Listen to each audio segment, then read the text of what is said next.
Chapter 1111. Northern Road, Ruasua County.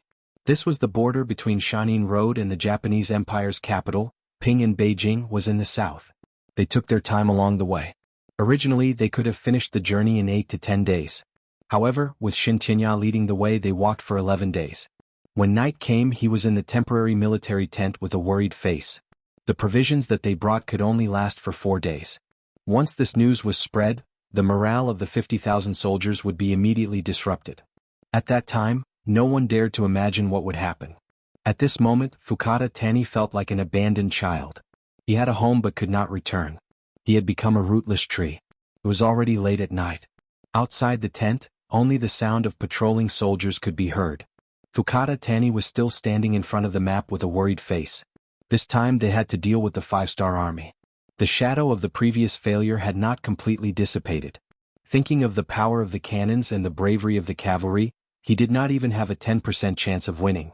Although Ashikaga Yoshimasa had told him that the 5-star army had already attacked Nanhai Road, there should not be many soldiers left in Ping and Beijing.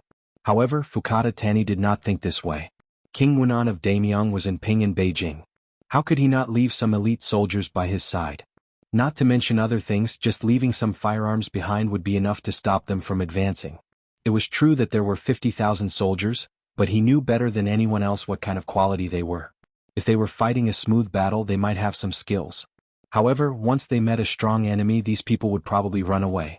Such a strong opponent was actually sent to fight, and only 50,000 weak soldiers. This made Fukada Tani want to curse. He suspected that this was Ashikaga Yoshimasa's plan to kill with a borrowed knife. Everything was because he lost Ping and Beijing as well as a large amount of gold, silver, and provisions. But who could be blamed for all this? He believed that even if the great general had been in Ping and Beijing, he would have chosen to avoid him. Thinking of this, Fukada Tani couldn't help but sigh helplessly. What made Kuin Fukada so worried in the middle of the night? The voice that suddenly sounded from within the large tent seemed so out of place in the silent night, yet it was also so clear that it could be heard. In an instant, Fukada Tani felt goosebumps all over his body. Out of instinct he couldn't help but yell, "Who is it? Is it a human or a ghost?" Seeing Fukada Tani's big reaction, a person walked out from a corner of the tent and said with a smile, "Kuin Fukada, don't be nervous. An old friend has come to see you." Borrowing the dim candlelight in the tent, Fukada Tani was finally able to clearly see the person who had arrived. He then said, "So it's Kuin Matsumoto. Aren't you?" Seeing that Fukada Tani had finally reacted, Matsumoto Kazuma laughed and came to less than 2 meters in front of him. He said, "Yes, I've already defected to the 5-star army, but we're still friends, aren't we? We had the same experience. We were both abandoned by Ashikaga Yoshimasa, weren't we?" Matsumoto Kazuma's entry point was very good. He found the same experience that both of them had. Back then he was also one of the people that the great general valued the most. However, when he didn't complete his mission well, he was met with a bloody massacre. If it wasn't for the 5-star army saving him, he would have already been a dead man. Fukada Tani was the same. As a former famous person he wasn't a nobody. Because he held a portion of the military power, he was also one of the people that the great general roped in. However, after the death of the emperor, the great general's strength grew again and again. His strength was no longer in the great general's eyes. Especially after losing Ping and Beijing, he didn't have a good day. He was always in fear and didn't know when the great general would come to find trouble with him. Now it was even better. He brought 50,000 weak soldiers to battle. What he had to face was the 5-star army, which was known as the strongest in the world. This was clearly an act of seeking death. It wasn't an exaggeration to say that he was an abandoned child. On the contrary, it was very appropriate. In a way, the two of them were both abandoned children. In the past they were very familiar with each other. Now that they had the same experience and met again, they had a lot of feelings and even a sense of identity. This was one of the reasons why Yang Qindong sent Matsumoto Kazuma to carry out the mission. Two people who had the same experience would always have more things to talk about. Not to mention with Matsumoto Kazuma's ability, once things went wrong, it wouldn't be easy to make him stay. This gave the matter a 30% chance of success. When others said that he was an abandoned child, Fukada Tani would more or less defend himself. It was also possible that he would accuse the other party of slander. If it was Matsumoto Kazuma who said this, he wouldn't have any doubts. Everyone was too familiar with each other. There were some things that really didn't need to be explained. Another sigh came from Fukada Tani's mouth. He didn't expect that the two of them would meet in such a situation. Moreover, they were both abandoned children. The past could only be recalled and reminisced. People still had to face reality. After all, Fukada Tani was a famous person. He had some strategies. He quickly threw away the unhappiness in his heart and said, "Kun Matsumoto, you came here in the middle of the night. Presumably you want to kill me. It's fine. Dying in the hands of an old friend isn't a regrettable thing. I just have to trouble you to make your move quickly and let me suffer less." The two of them didn't have the same standpoint. They were no longer friends and had become enemies. They also knew Matsumoto Kazuma's ability. It was impossible to resist. Fukada Tani simply accepted his fate. After he finished speaking, he closed his eyes and looked like he was waiting for death. Fukada Tani didn't even resist. This was somewhat out of Matsumoto Kazuma's expectations.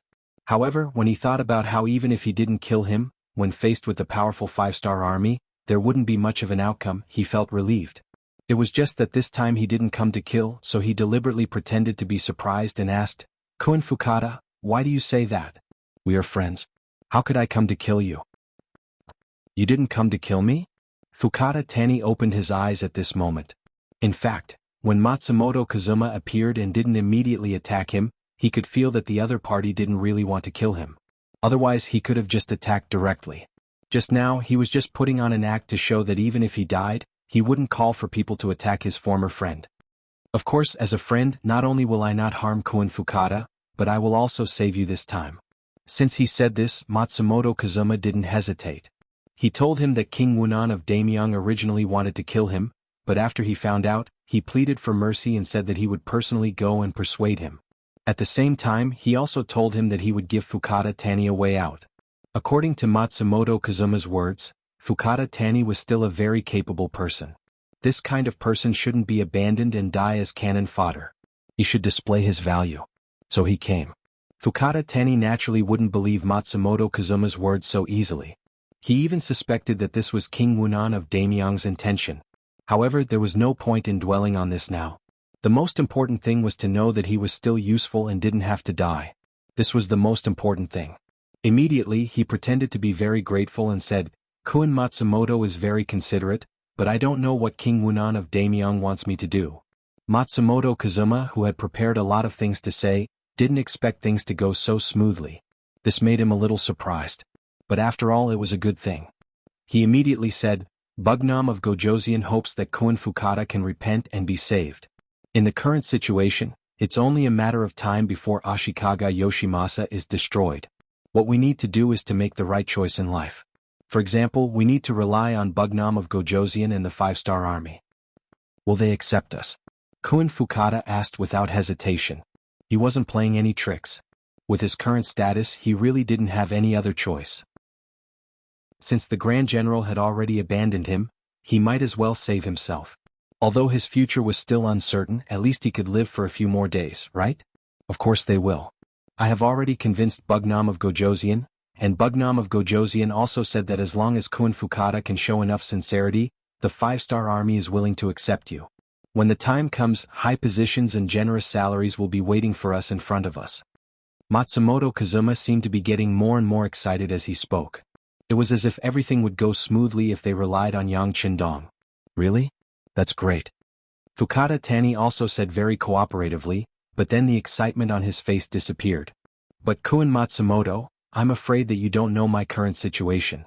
Right now, my rations can only last for 4 days. Once I don't have enough rations, I'm afraid that there will be a mutiny in the army. At that time, even if I want to rely on the five-star army, I'm afraid that I won't have the strength and time to do so." That was a condition he was proposing. Since they were going to surrender, they should at least get something in return. Otherwise, why would they listen to their commands and work for them? A 50,000 army only had 4 days of rations. This was the first time Matsumoto Kazuma heard of this. But it didn't matter. Before he came, Yang Qindong had given him a lot of support. So after hearing this, he didn't panic too much. Instead, he laughed and said, "Kun Fukada doesn't need to be so distressed. If you don't have rations, we can buy them." Oh right, this time, Bugnam of Gojoseon, in order to welcome Kun Fukada, specially asked me to bring 500,000 taels of silver. It is now in a forest 10 miles away from the camp. If you need it, you can go and get it at any time. The Dafei kingdom was finally destroyed, and the silver mine on the island was also taken by Yang Xie. This greatly reduced the need for silver. With money, Yang Qindong naturally had more confidence. What he used to do against the Japanese Empire was to use money to pave the way. This was to preserve his strength to the greatest extent. Chapter 11-12. When Fukada Tani heard that he had to spend money to buy food, he wanted to laugh coldly. If there really was money, then what else could he say? However, before he could complain, he heard the words 500,000 taels of silver. He immediately froze on the spot. Then he widened his eyes and asked in disbelief, 500,000 taels of silver? Is this true? It was no wonder that Fukada Tani was so excited. At this time, the money used in the Japanese Empire was mostly Yongle Tongbao. The Yongle Tongbao coins with the words Ji and Mu on them were all made by the Japanese Empire. After Ashikaga Yoshimasa took control of the currency, he began to reform it. The copper used in the currency was almost completely gone, replaced by other things. The Yongle Tongbao coins were originally one of the most exquisite currencies in China's history. However, the Yongle Tongbao coins that appeared in the Japanese Empire were extremely crude and had no value. They no longer had any purchasing power, and even the commoners didn't recognize them. Since the commoners didn't recognize them, there was almost no use for them. The most hateful thing was that the money that Ashikaga Yoshimasa gave to the generals was still the same. This was equivalent to letting the horse run and not letting the horse eat grass. However, it was precisely because he had no money and no food that he was able to control the various armies and make them work for him. Currently, Fukada Tani had a large amount of crude and worthless Yongle Tongbao coins in his hands. If the commoners didn't recognize them, how could they buy food? This was one of the reasons why he was worried. However, now that he heard that there was 500,000 taels of silver, it was no wonder that his eyes lit up. All of Fukada Tani's actions were seen by Matsumoto Kazuma. He immediately said, "Of course it's true. Why would I lie about such an important matter? If you don't believe me, we can go to the forest 10 li away and get the money." Okay. Fukada Tani didn't try to hide anything. In his opinion, nothing was more important than money. Silver was only silver when it was held in one's hands. Immediately, Fukada Tani sent someone to summon his own guards. A group of over 100 people left the camp in the middle of the night and headed straight for the forest 10 li away. Fukada Tani trusted Matsumoto Kazuma so much because he knew that if Matsumoto Kazuma wanted to kill him, there was no need to beat around the bush. If Matsumoto Kazuma wanted to kill him, he could have killed him just now. The truth did not disappoint him.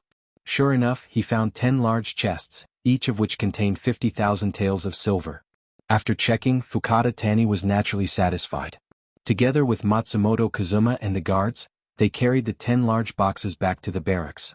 When they returned, it was already dawn. Many soldiers had already left their tents and were preparing to eat breakfast. Coincidentally, one of the chests had been knocked over on the ground. When the dazzling silver fell to the ground, it immediately attracted a lot of attention. Soon after, the news spread and Fukada Tani's 500,000 taels of silver was known by everyone. When they returned to the main tent, Fukada Tani had already changed from his previous dispirited state to that of excitement. What Matsumoto Kazuma said next made him even more excited. "Kun Fukada, I have a plan that can save us 500,000 taels of silver and get enough food. But I don't know if I have the guts to do it." "What plan?" With 500,000 taels of silver in front of him, Fukada Tani no longer had any doubts about Matsumoto Kazuma. He immediately asked eagerly. Knowing that the time was right, Matsumoto Kazuma did not intend to keep him in suspense. He immediately spoke of his idea. It was very simple. It was to snatch food. Snatching food was a common thing for rebel armies. But to Fukada Tani, who had 50,000 soldiers, it would be very difficult to gather enough food by snatching food from the commoners. This was because the commoners would not foolishly leave their food at home. Instead, they would hide it. Moreover, without enough accurate information, not only would they not be able to snatch enough food, it was very likely that they would anger the commoners and lead to a chaotic battle, damaging their own strength. Thus, this was not something that an ordinary army would be willing to do. However, if they were to snatch food from other armies, the effect would be completely different. Since they were both armies, their food would naturally be gathered together. There would be no need to search everywhere and they would be able to gather large amounts of food to solve their urgent needs. Matsumoto Kazuma's idea of snatching food was to snatch food from other armies. After he spoke of his idea, Fukada Tani nodded continuously until he finally laughed out loud. After an hour, the various junior generals who were waiting outside the main tent were finally allowed to enter. Previously, these junior generals looked down on Fukada Tani. Some of them had even thought about where they would run to once the war started. But now, with the temptation of 500,000 taels of silver, everyone's mentality had completely changed. Money could make the world go round, let alone ordinary people. Fukada Tani was also watching everyone who entered the tent. When he saw that their mental state had completely changed and many of them even looked at him with flattering eyes, he was indescribably happy. At this moment he finally felt like he was in charge of an army. After waiting for all the junior generals to enter the tent, Fukada Tani, who was sitting at the head of the table, finally opened his mouth and said, "All right, since everyone is here, then there are some things that I can tell you directly. We are a deserted army, everyone knows that, right?" How could everyone not know about this matter? Because of this, everyone couldn't help but nod their heads. However, there were some who didn't understand why the general would suddenly say such words. What was his intention? What we are going to face next is the 5-star army, an army that has the advantage of powerful firearms. Everyone knows that, right? In exchange, everyone still nodded their heads. They were even more confused about Fukada Tani's intention. Facing such an opponent, we are equivalent to sending ourselves to death. Does anyone have any objections? Still, everyone nodded their heads in unison. Therefore, Fukada Tani revealed his true intention. Since we know that we are going to die, then as the commander, how can I watch everyone die? Therefore, I have decided that we will not attack Ping and Beijing. We will turn to the Shanyin Road and attack the Maori regularization. The grain in his hands will be our target this time. That's right, this was the idea that Matsumoto Kazuma gave to Fukada Tani. The so-called snatching of grain was to snatch the grain of the Maori regularization's 100,000 soldiers that were heading to the Shanyin Road. Similarly, the Maori regularization was under the command of the great general. Not only were the soldiers composed of young adults, but their grain was also very abundant. If they could snatch their grain, then it would definitely solve the problem of their own grain being depleted. At the same time, it was tantamount to showing loyalty to Bugnam of Gojoseon and making a contribution. It could be said that the 500,000 taels of silver were not taken for nothing. It could also be said that they had found a way out for themselves in the future. Fukada Tani's decision was heard by everyone. Naturally, they were very surprised. They also knew that the grain in the army could only last for 4 days. If they did not snatch the grain, they would not be able to survive. While everyone was still digesting this decision, Fukada Tani said something shocking again. He would take out 100,000 taels of silver as a reward for the army that performed the best in this battle. As soon as this was said, it immediately attracted everyone's interest. 100,000 taels of silver for the Japanese army leaders who were used to hardship, it was definitely a large amount. For this, they were willing to give it a try. With the silver as a reward, this military meeting was very successful. Even in the main tent, the young generals were fighting over who would be the vanguard. In the end, it was Fukada Tani who made the decision that there was no priority for this battle. Whoever could snatch the most grain and bring it back would be the biggest winner and would be able to receive the 100,000 taels of silver as a reward. This was good. When the meeting was over, many of the young generals either secretly joined forces to increase their own strength or wanted to act alone and take all the food for themselves. There were even more who began to lead the troops as soon as they returned to their tents. It was as if they were afraid that if they were a step late, they would not be able to get any benefits. People say that interest is the best teacher. When a person wholeheartedly wanted to do something, there was nothing that could not be done or not done well.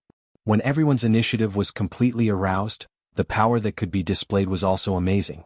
3 days later, Maori regularization, who was leading the main army towards Shanyin Road and had continuously defeated Sensei Naganobu's army several times, suddenly received bad news. The grain of the rear army had been stolen by Fukada Tani's 50,000 weak troops. How is this possible? When he first heard the news, Maori regularization's face was full of disbelief. He did not believe that this army that was about to be abandoned still had such ability. Not only did they dare to make a move against him, but they could also really achieve their goal. However, no matter how much he did not believe it, the facts were right there. The news of the grain being stolen came one after another. There was even news of casualties. It was said that Fukada Tani's 50,000 weak troops were as if they had been injected with chicken blood. They displayed 120% of their strength and relied on numbers to defeat the elite Japanese army that was protecting the grain. In particular, these weak troops did not play by the rules at all. When they appeared, they swarmed like bees. When they attacked, they did not differentiate between the primary and secondary. It was completely chaotic. This made it so that even if one wanted to defend, they did not know how to defend. In any case, the grain being stolen and the loss of more than 3,000 soldiers was an irrefutable fact. Faced with the loss of the grain, Maori regularization had no choice but to suppress the decision to continue attacking Sensei Naganabu. He turned around and retreated. While reuniting with the rear army, he asked the Supreme General for help in grain. Fukada Tani's sudden attack had caught Ashikaga Yoshimasa off guard. Originally, this was a gift that he had prepared for Ping and Beijing. He did not expect that he would shoot himself in the foot. This made him so depressed that he wanted to vomit blood. If it wasn't for the fact that the destruction of the flat well field was right in front of him, he would have led his army back and killed Fukada Tani. Chapter 11-13. When the news came, Yang Qindong breathed a sigh of relief. With the addition of this chaotic army, it was enough to make Ashikaga Yoshimasa suffer. Taking this opportunity, he turned his attention to the Battle of Nanhai Province. The attack on Ji Prefecture, which was close to Ping and Beijing, had already begun. With the new army commander Su He taking the lead, they were naturally victorious. Yang Qindong didn't need to worry about anything. He was more concerned about the Battle of Awaju Island and the reaction of the more than 300,000 Japanese naval division in Nanhai Province. Yang Qindong had set a 20-word policy for Nanhai Province's attack. The cavalry would attack the Vietnamese line, the navy would attack Awaju Island, the two sectors would be scorched earth, and Nanhai Province would be surrounded but not attacked. The first two sentences had already been completed, and the third sentence was also implemented in Shannin Province and Nanhai Province, which were adjacent to Nanhai Province. They would ensure that no civilians or grain would be seen within 50 li of the coast. The isolation of Nanhai Province's Japanese naval division was already very obvious. And if the Japanese army dared to enter within 50 li of the coast, the elite forces of the Cold Front, the extremely fast Cold 4th Division riding bicycles would teach them a lesson. After all, the Japanese Empire's territory was still a bit small. The good thing was that it wasn't that difficult to defend. If it was the great Ming dynasty's coastline, not to mention one Cold Front division, even two Cold Front divisions would be far from enough. The scorched earth work was completed. Next, it was time to see how long the Japanese army in Nanhai Province could last. Once the time was right, the C4th Division and C5th Division guarding this area would immediately launch an attack and take their lives. Of course, to achieve this result, it was far from something that could be done overnight. Right now, the main task was to attack Awaju Island. If they could successfully occupy this island, not only would they be able to completely isolate the Japanese naval division in Nanhai Province, but they would also be able to withdraw most of their forces to attack Ji Prefecture. Thus, they could achieve the goal of ensuring the safety of Ping and Beijing. On Awaju Island, under the gaze of Yang Qindong, the commander of the 1st Division, Tsukuda, who was in charge of leading the troops, also tried his best to perform. 30 to 50,000 veterans were already a very powerful force to begin with. In addition, they had the support of the cavalry division of the new three armies, as well as the support of the three divisions. After they had landed on the Korean Navy's transport ships, they were able to display a very powerful force. The 50,000 Japanese soldiers were completely caught off guard and were forced to retreat again and again. Getting a good start didn't mean getting the final victory. On the battlefield, there were many examples of people who won first and then lost. Relying on their understanding of the terrain as well as the rapid recruitment of new soldiers from the common people, the Japanese army on Awaju Island went from retreating step by step to standing on equal footing with the 5-star army. This was within Yang Qindong's expectations. According to the intelligence analysis of the Security Bureau and the CIA, the Navy was one of the most capable forces in the Japanese Empire. Perhaps they were rarely involved in civil wars, allowing them to maintain a detached attitude. Because of this, they had more time to train. If it weren't for the fact that their weapons and equipment were far inferior, even the 5-star army's navy wouldn't be able to gain any advantage over them. How could such an army be annihilated so easily? It was normal for them to be in a stalemate. Yang Qindong also knew that such a situation would not last long. After all, Awaju Island was now an isolated island. Without any reinforcements, it was only a matter of time before their morale crumbled. That would be the end of their army. Everything was within his expectations, and Yang Qindong's originally nervous heart relaxed a lot. This could be seen from the fact that he had been coming out of the palace recently. Instead of staying in the palace, Yang Qindong had to walk around. He wanted to see the situation in Neon from his own perspective, especially the life of the people at the bottom. He wanted to know what they needed and what they hoped for. After understanding all this, he knew what to do to completely solve the problem here. Yang Qindong didn't know that everything he did was being watched by someone. It was the intelligence personnel left behind by the general's forces in Ping and Beijing. They received the latest order to keep a close eye on King Wunan of Damyang's every move. If this person stayed in the palace, they had to know the situation of the palace's defense and the time of the guard's shift change. From this point of view, in order to kill Yang Qindong, Ashikaga Yoshimasa must have been prepared to storm the palace. What the intelligence personnel left behind didn't expect was that the King Wunan of Damyang actually took the initiative to come out. Although there were many guards accompanying him, more than 200 each time, it was not as safe as staying in the palace. A few days later, Yamaguchi Fukada, the general's favorite, the captain of the samurai team, appeared. This also indicated that it was time to start the assassination plan against Yang Qindong. There were also 600 elite samurai with Yamaguchi Fukada. This was also thanks to Yang Qindong's policy towards the Japanese Empire. Since Ping and Beijing was occupied by him, except for the first half of the month when the city gate was closed and people were arrested and searched for, the rest of the time the city gate was opened wide, as if it was welcoming guests from all over the world.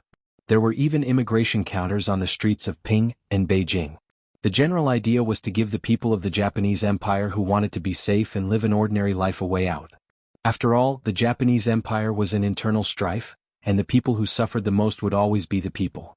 Unlike those ambitious warlords, many people were still willing to live on the land in front of them. Once the immigration counters were opened, a large number of people signed up every day. Many of them had heard the news and came from nearby cities, or even farther places. The 600 elite samurai were mixed in with these people. They were dressed like ordinary people and sneaked into Ping and Beijing. It was so easy to enter Ping and Beijing, which made Yamaguchi Fukada more confident about the completion of this mission. He had brought 600 elite samurai, which was almost all of his strength. It was not impossible for him to storm the palace if he was prepared, not to mention assassinating Yang Qindong outside the palace. He was full of confidence. Fukada Tani, who was originally attacking Ping and Beijing, had taken the Maori regularization's ass. Yang Qindong seemed to have completely forgotten about the so-called safety. Every day after breakfast he would start to visit the streets. These days he even directly left Kyoto and began to wander in the nearby mountains and forests. He gave people the feeling that he was on a scenic tour, but he did not bring Princess Junko with him, which inevitably made people suspicious. Some intelligence personnel of the Japanese Empire thought that King Wunan of Damyang was waiting for something, and that he should have known that someone was going to assassinate him. Regarding this, Yamaguchi Fukada naturally had a face full of disbelief. The assassination of Yang Qindong was extremely secret. Even the 600 samurai under his command only knew that they were going to carry out the mission, but they did not know the details of the mission. How could King Wunan of Damyang know? It was clear that these people were scaring themselves and were scared by Yang Qindong. Yamaguchi Fukada had decided to act alone. With 600 samurai, even if they were prepared, what could they do? They could even kill him with a crowd of people. Speaking of which, Yang Qindong was not doing any seductive actions, nor was he setting up a trap for people to fall into. The reason why he had been wandering around the nearby mountains was because of the underground mines. The Japanese Empire was an island country. Due to the geological structure and volcanic rocks, there were very few mountains. However, in these mountains there were relatively large reserves of coal, limestone, sulfur, copper, bismuth, and other minerals. The main reason why he appeared near Ping and Beijing was not because of these, but because he knew that there was a silver mountain nearby. This was also the main reason why the Japanese Empire was able to develop in the later period. He came to find the exact location of this place. Speaking of which, he still had to thank Yang Qindong for his previous life. When he was carrying out a mission here under the name of Yang Dong, he happened to hear from a local old man that there used to be a silver mountain here hundreds of years ago. The silver content was very high and very pure. That was God's longing for the people of the Japanese Empire. In fact, he was a little curious, so he asked some people and confirmed the authenticity of this matter. Now that he had returned to hundreds of years ago and came to this place, how could he let go of the silver mountain? Yang Xie's development was too fast. His own ability to produce blood was not bad, but he still felt a little stretched. Although he found a few silver mountains on the island of the Great F country, it had greatly alleviated all kinds of economic pressure. But then again, who would complain about having too much money? These days, Yang Qindong suddenly thought of this matter. Every day he wandered around the nearby mountains to determine which mountain was his target. After a few days of hard work, he finally determined that his final target was the 3 mountains in front of him. Later, as long as he sent people to dig and develop, there would be a surprise waiting for him. After many days of hard work, there was finally a good result. Yang Chendong could not help but breathe a sigh of relief. Then, from a distance behind him, there were sounds of fighting and yelling. Then Beta Persei talked to a Long Wei who ran from afar for a while, then returned to Yang Chendong's side and said, "Young master, someone wanted to assassinate you, but was discovered by Long Wei outside and suppressed with the 95 style. Want to kill me?" Yang Chendong was stunned when he heard this, then he smiled. He now appeared as an invader. Although it was for the sake of the 8th Madam Princess Junko, it also broke the original balance here. It was normal for someone to want to kill him. Since they could force Long Wei to use the 95 style, needless to say the other party's background was not small. All kinds of thoughts flashed through his mind. Yang Chendong asked again, "Do you know who came?" Chapter 11:14. I'll send someone to check it out. Beta Persei turned around and left. After a while, he took the 2 Long Wei soldiers and ran towards the direction where the gunshots came from. In that direction, Yamaguchi Fukada was smashing the ground with his fist. Some stones were smashed to pieces under the huge force, but he didn't seem to feel it at all. Samurai are different from ninjas. They can use the things around them, plus their own flexibility and speed, etc., to hide their body and achieve the effect of approaching the target at the closest distance. This way they are better at assassination. In contrast, samurai's combat power is more powerful, but they are only strong in normal combat power. Every time they want to get close to the target they have to make some big noise. Just like now, as soon as they made their decision, they were spotted by the dragon guards who were in charge of the outer perimeter security. After a failed warning, the dragon guards immediately opened fire. The dozens of warriors who were charging at the front were shot dead on the ground amidst the battle cries. The distance was at least 300 meters. The death of the samurai frightened Yamaguchi Fukada. He was forced to let the other samurai lie on the ground and try not to expose his body as much as possible. But at the same time he was furious. This kind of opponent that he couldn't reach at all made him feel powerless. Under such a feeling, how could he be in a good mood? "Captain, let's retreat. The guns in their hands are too powerful and they can fire continuously. If we rush up we will only die." A samurai captain, who is also Yamaguchi Fukada's trusted aide, crawled to his side and said, "Should we retreat?" Yamaguchi Fukada was unwilling. This time their appearance was so sudden, but they couldn't get close to the target. They didn't even see Yang Chendong's true appearance. If they give up such an opportunity, it can be imagined that it will be even more difficult to assassinate him in the future. But if they don't retreat now, what's the difference between lying here and waiting for death? Once more time passed and more 5-star soldiers appeared, wouldn't it be impossible for him to retreat even if he wanted to? For the sake of his subordinates' safety, Yamaguchi Fukada finally made the decision to retreat and look for an opportunity. At this moment he realized that the 5-star army had started to retreat. What's going on? Yamaguchi Fukada was puzzled at first, but then he thought of something and laughed. I know, it must be because the other party's guns are out of gunpowder or they are running out of gunpowder. Otherwise, why would they retreat when they have the upper hand? Yamaguchi Fukada, who felt that he knew the truth, was filled with energy again. After a loud shout, he ordered his warriors to get up and charge forward. However, for the sake of safety, only a few dozen warriors stood up this time. They were also guarding against the enemy's muskets and didn't want to suffer too many losses. The few dozen warriors stood up and waved their katanas as they charged forward. The 5-star army on the other side was indeed only retreating. They only occasionally fired a shot or two, but they were far less concentrated and confident than before. Yamaguchi Fukada saw all of this and was very excited. With loud shouts, the warriors under his command all stood up and charged forward in a frenzy. Yang Chendong was standing in an open space at the foot of the mountain. On his left and right were 100 Long Wei soldiers. At this moment, they were all holding the 95 style in their hands and stood proudly. In front of them, the 50 Long Wei soldiers who were in charge of the periphery were quickly retreating. When they retreated to Yang Chendong's side, the person in charge, Pengyu, laughed and took the initiative to say, "Sixth young master, the mission to lure the enemy has been successfully completed." Very good. Yang Chendong nodded with a smirk on his face. Of course, the retreat this time was not caused by a lack of bullets. After the assassination in Baiming's Kyoto Yongding Gate, The Longwei soldiers were fully equipped with bullets when they went out with Yang Qindong. 200 people could easily deal with an enemy 10 times their number, not to mention that this time they were facing an enemy 3 times their number. How could they not have enough bullets? However, he still made a move to retreat in order to eliminate all of them. Once they escaped and returned to Pinyin City, they would be the biggest threat to his safety. Yamaguchi Fukada didn't know that when he saw that the enemy only had a few hundred people, which was a quarter of his forces, he couldn't help but want to look up to the sky and sigh. This was an opportunity given to them by the heavens. When the distance between the two sides was only 200 meters, Yamaguchi Fukada led the samurais closer step by step with a determined look on his face. Their speed was very fast. 180 meters, 150 meters. Soon it was 120 meters. At this distance, those who had some strength could shoot with a strong bow.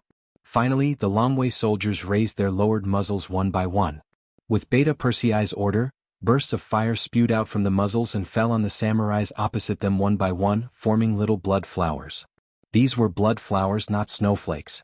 With the appearance and production of these blood flowers, the samurais fell one after another in the process of charging. After several waves of attack, there were less than 200 people left in the team of nearly 600 people. Such a fast death rate made Yamaguchi Fukada's heart bleed after seeing it. This was the result of many years of hard work to train these 600 elites, but now they died one by one without even touching the opponent's clothes or seeing the opponent's appearance clearly. This result was unacceptable. You guys retreat, the rest of you charge with me. In order to leave a seed of hope for the samurais, Yamaguchi Fukada gritted his teeth and issued an order, forcing a team of 50 people to retreat, while he himself still resolutely rushed forward. Even if he was going to die, he wanted to die while charging forward. This was the only way to not disgrace the spirit of the samurai. But what happened next made Yamaguchi Fukada have the urge to vomit blood again. Just behind them, when the 50 samurais that he regarded as seeds turned around, 50 Longwei members suddenly appeared behind them. These 50 people came in a roundabout way after the battle started, with the idea of completely wiping out the enemy. Under the leadership of Yamaguchi Fukada, the 50 people fired their guns as if they were practicing shooting.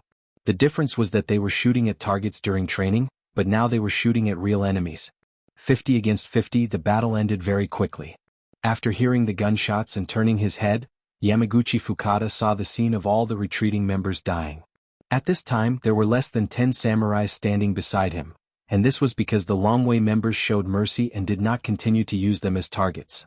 Otherwise, none of them would have survived. At this moment, the distance between the two sides was less than 80 meters.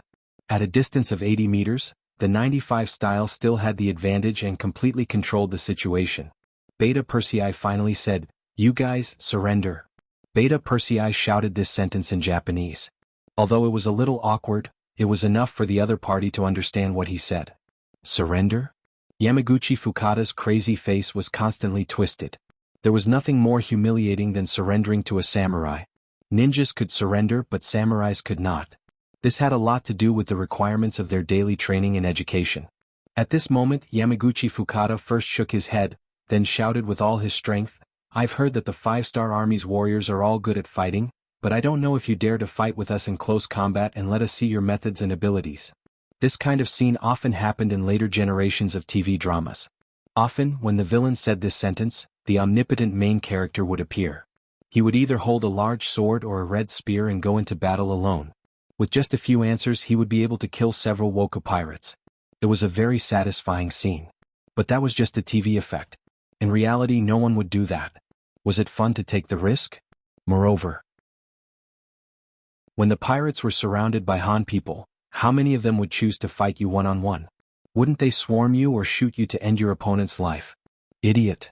Listening to Yamaguchi Fukada's challenge, Yang Qindong slightly opened his mouth and spat out these two words. Beta Persei, who had been by his side for a long time, already knew what kind of personality the young master had. He also smiled. This idiot in his ears was like an order to open fire. He first raised his right arm high, then quickly lowered it, bringing with it a burst of gunfire. Poor Yamaguchi Fukada, in the end, didn't even touch the corner of a Longwei's clothes. He was shot several times and died. Even when he died, his eyes were still wide open as if he died with a grievance. After the investigation, a total of 603 corpses were found, including 2 intelligence personnel from the Japanese Empire. Yang Qindong casually ordered people to dig a big hole and bury them. Ashikaga Yoshimasa was a very sharp knife in his eyes. In the eyes of many people in the Japanese Empire, they represented a very powerful existence. They were not in Yang Qindong's eyes at all. They were just countless assassins who wanted to kill him, but in the end they were killed instead. Yang Qindong really didn't have the slightest interest in them. Because this incident happened outside the city, it didn't attract any attention. Only some high-level members of the five-star army knew about it. Matsumoto Kazuma, who had just returned from the Shanin Road, was fortunate enough to know about this news. His face was full of shock and stupefaction. For a long time, ninjas and samurai were like two life-and-death enemies. They became the two sharp swords in the hands of Supreme General Ashikaga Yoshimasa. No one could stop them as long as they pointed at them. Chapter 11:15. But now, the ninjas surrendered to the five-star army, and all the samurai were killed. This result shocked Matsumoto Kazuma, but it also strengthened his determination to be loyal to Yang Qindong. This master was too powerful, so powerful that even a little bit of resistance was a sin. In the face of such a person, it was best to be obedient. Perhaps the ninjas could be carried forward under his leadership. As for his old enemy Yamaguchi Fukada, he died without a trace. He couldn't say whether he was happy or disappointed. Because anyone who became an enemy of Yang Qindong would end up like this. The only difference was that it was sooner or later. Matsumoto Kazuma didn't feel anything. Yang Qindong wasn't a person who didn't fight back. Although Yamaguchi Fukada's appearance didn't threaten his safety, it didn't even have the qualifications to be scared. But this person was sent by Ashikaga Yoshimasa to assassinate him. Just based on this he must return the favor. Matsumoto Kazuma was once again ordered to come to the Imperial Palace, and received a mission here to assassinate Ashikaga Yoshimasa. According to Yang Qindong, Ashikaga Yoshimasa was the most powerful general in the Japanese Empire. He had once forced the emperor to a dead end. He must be heavily guarded and it wouldn't be easy to kill him. But it didn't matter. Even if he couldn't kill him, he still needed to scare him. If he couldn't kill him, then he would kill some people who were close to him. As for who these people were, presumably Matsumoto Kazuma, who had been important by his side, would be very clear.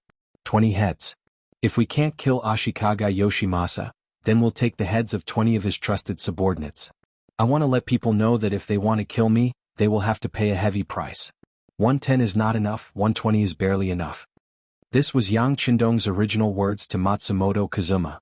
Matsumoto Kazuma, who had completely surrendered, not only didn't have the slightest difficulty, but also used this mission as an opportunity to show off his achievements and prove his strength. He personally led Suzuki, 10 jonin and 30 chunin to send out the mission, proving their determination to complete this mission. Yang Qindong, who sent out this mission, turned his head as if nothing had happened. He sent a report to Yu Qian, asking him to arrange mining personnel to come to the Japanese Empire. Then he focused his attention on the campaign to conquer Nankado. The war in the Jianghu prefecture was as difficult as he expected. The soldiers and civilians of the Japanese Empire on the island resisted with all their strength.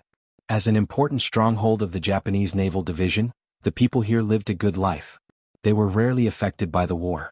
After encountering the invasion of the five-star army, in order to protect their power, they naturally resisted with all their strength.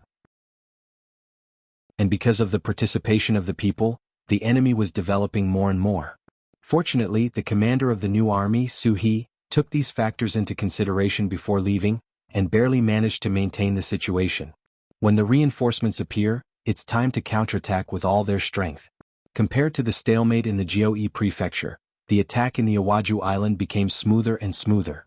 Although the initial resistance was fierce, as the 1st Reserve Division got used to the battlefield environment and exerted all their strength, the Japanese army in the Iwaju Island, without any outside help, finally showed signs of defeat, and continued to expand. Finally, after 12 days of resistance, the main force was destroyed and the rest were captured. The flag of the five-star army was planted in the Iwaju Island, which meant that the South Island had completely become an isolated city without any support.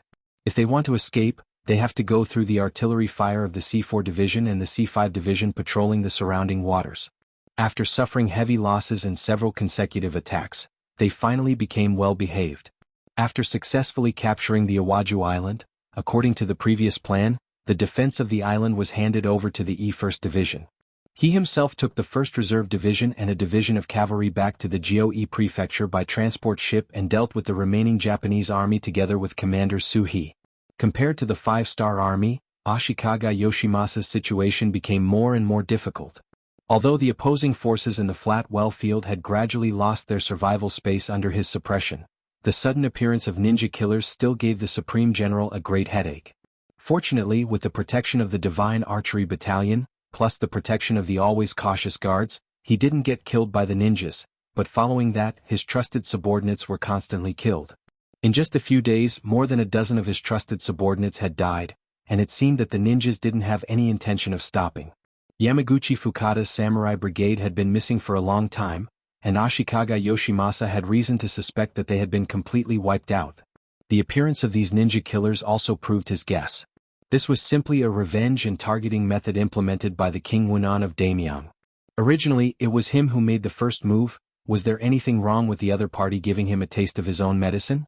He just hoped that these ninjas would leave quickly so that he could restore the stability under his rule. Finally, the 20 heads of the ministers were gathered together, and the ninjas suddenly disappeared without a trace as if they had come. Ashikaga Yoshimasa felt that the wind had passed, and at the same time he ordered the army to go down north, and launched the final attack on the flat well field that had less than 10,000 soldiers. The flat well field was the minister that the emperor relied on, and he rose up after Princess Junko announced to the world that Ashikaga Yoshimasa had committed a crime. Logically speaking, even if he wasn't Yang Qindong's ally, he wouldn't be his enemy. But Yang Qindong didn't have a good impression of this person. Since you have so much power, why didn't you stand in front of the emperor earlier? If you did that, how could Ashikaga Yoshimasa be the dominant force? You didn't do that, but stood out after the death of the emperor and claimed to be righteous. This kind of person was clearly trying to take advantage of the situation. Yang Qindong didn't have the heart to pay attention to such a person, and allowed him to slowly weaken under the powerful attacks of the Grand General until he disappeared. Yang Qindong had never been interested in the internal strife of the Japanese Empire. He was constantly accumulating his strength, waiting for the grand battle with Ashikaga Yoshimasa.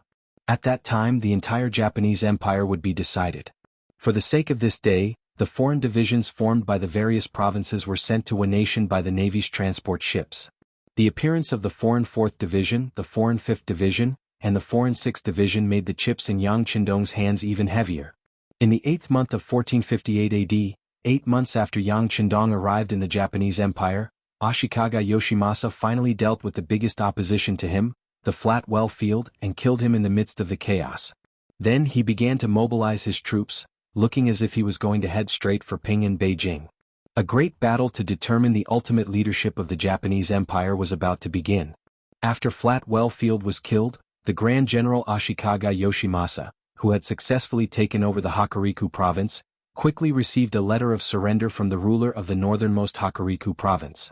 At this point he became the new king of the Japanese Empire.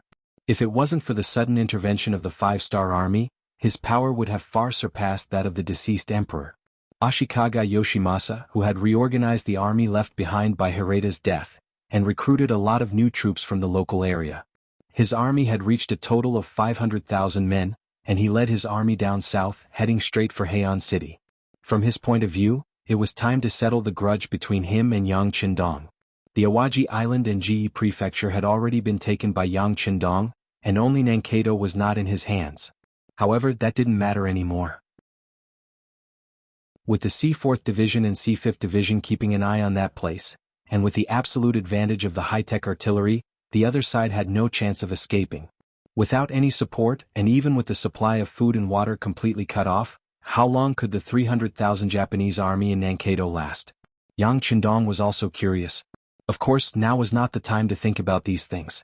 The Grand General had already led the main forces to head down. How to stop the enemy's attack was the problem that needed to be considered now. There was also news from the mountain shade.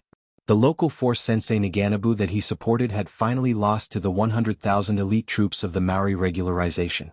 Originally, Shintinya's sudden attack, after snatching the rations of Maori Jingza's 100,000-strong army, had indeed foiled the enemy's original plan, forcing them to turn back. However, elites were elites. When the Maori regularization, with the support of the Grand General, regained the provisions, the two sides fought a bloody battle. It could not even be called a bloody battle. After a slight resistance, Fukada Tani's troops were defeated. If not for Sensei Naganabu's timely arrival, he would have died. The Maori regularization was worthy of being the Grand General's #1 fierce general. Even in the face of the joint forces of Sensei Naganabu and Fukada Tani, he did not have the slightest fear. Instead, he ordered a fierce attack. In the end, after a standoff of 12 hours, Sensei Naganabu, who had allied with the Maori regularization, was disappointed to find that some of his allies had left him. The actions of his allies caused Sensei Naganabu to lose their support. In the end, they had no choice but to retreat regretfully. Because of this, the Maori regularization had taken over half of the mountain shade. They had seized countless provisions and people, greatly increasing their own strength. At the same time, it had also increased the difficulty of Yang Qindong's conquest of the Japanese Empire. Outside Ping and Beijing, the mountain shades Dongbua Prefecture, the Dongshan Prefecture's Xinjiang Prefecture, and the Donghai Prefecture's Iga region were all filled with flags and military tents. From a distance, it looked like there was no end to it. It looked like they were going to rush up and tear apart Ping and Beijing. In the palace of Ping and Beijing, Yang Qindong was not aware that he was surrounded. On the contrary, he had a relaxed expression on his face. At this moment he was looking at the subordinates who had followed him. The 1st Cavalry Division's commander Tian Hu, the 4th Army Division's commander Ling Daqiang, the 7th Army's commander Tian Su, the New Army's commander Su He, the 1st Reserve Division's commander Su Da, as well as the 2nd, 3rd, 4th, 5th, and 6th Division's commanders were all present. Behind them were the 5-Star Army's 220,000 soldiers. Compared to Ashikaga Yoshimasa's 600,000 soldiers, this was a small number. However, compared to the 5-Star Army, this was already a considerable force. Chapter 11:16. Apart from a few foreign tribes, the rest were all elite soldiers who had been through hundreds of battles. Among them were the Lung Feng Division, the Lu 4th Division, and the Lu 7th Division, who were all armed with firearms. And all these people were gathered together just to defend the peace capital, so Yang Qindong really didn't feel any pressure. Of course, if it was just to defend the city, these troops were naturally enough. But Yang Qindong didn't just want that. He wanted to conquer the entire Japanese Empire. Especially when Ming boasted of its wings and gradually began to show its fangs, the pressure on the new 1st Army and the new 2nd Army on the grassland was increasing day by day. If the problem couldn't be solved, unpredictable things would happen at any time. Ming's development over the years, especially since the mobilization of the entire army, had risen to 4 million troops. Just this huge number alone was enough to have a deterrent effect. Against them, even Yang Qindong didn't have the confidence to win. Ants could bite an elephant to death. It wasn't just a saying. Therefore, in the eyes of others, Yang Qindong, who should be defending Ping and Beijing, had decided to launch a counterattack. He wanted to eliminate the main force of Ashikaga Yoshimasa, so as to quickly get out of the quagmire of war in the Japanese Empire. The war in the Japanese Empire had been going on for 8 months. Compared to taking down the Golden Border Dynasty in 30 days and taking down the other Southeast Asian countries in 2 or 3 months, the delay here was really too long. The longer the war dragged on, the greater the investment, and the greater the pressure on money and food. This was naturally not a good thing for Yang Xie, who was still in the development period. Even if it was to solve the pressure in other aspects, the war here should be over. The people present at the meeting were all the troops Yang Qindong had to attack the Japanese Empire. Yes, at this moment he couldn't find any more reinforcements. Although the 5-Star Army was strong and had developed over the years, their military strength wasn't too little. However, they had occupied too much territory and there were too many places that needed to be guarded. These 200,000 plus soldiers were already the majority of Yang Qindong's mobile forces. When Yang Qindong's gaze landed on the generals, everyone's gaze also converged on him. Upon closer inspection, one could see that their breathing was slightly rapid. Clearly, they had also guessed the theme of this meeting. They knew that the war was about to begin, and that the time to make a great contribution had come. Compared to the nervousness in the hearts of the generals, Yang Qindong was extremely relaxed. The reason why he made this decision was because of Datsong. Yang Xie's growth today was all thanks to Okura. From small daily necessities to big guns and cannons, Yang Xie earned a lot of money and expanded his power. Advanced technology and weapons that were hundreds of years old were the key for Yang Qindong to become stronger and achieve his great goals. This time, with 200,000 plus soldiers against 600,000, Yang Qindong also had to rely on Okura's strength. A completely feasible plan was already in his mind. Now all he had to do was to realize it and set the foundation for conquering the entire Japanese Empire.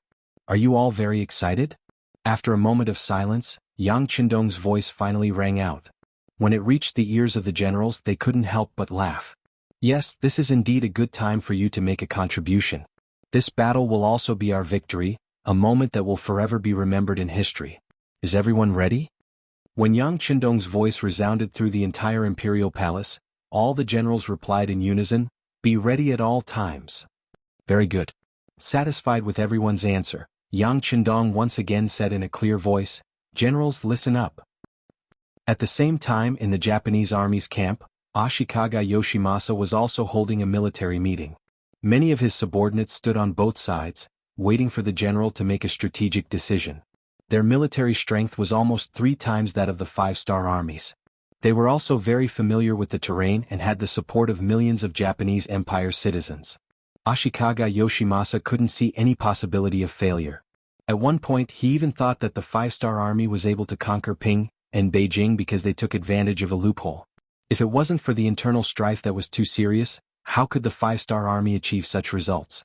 Yes, the 5-star army had powerful firearms and their power was very great.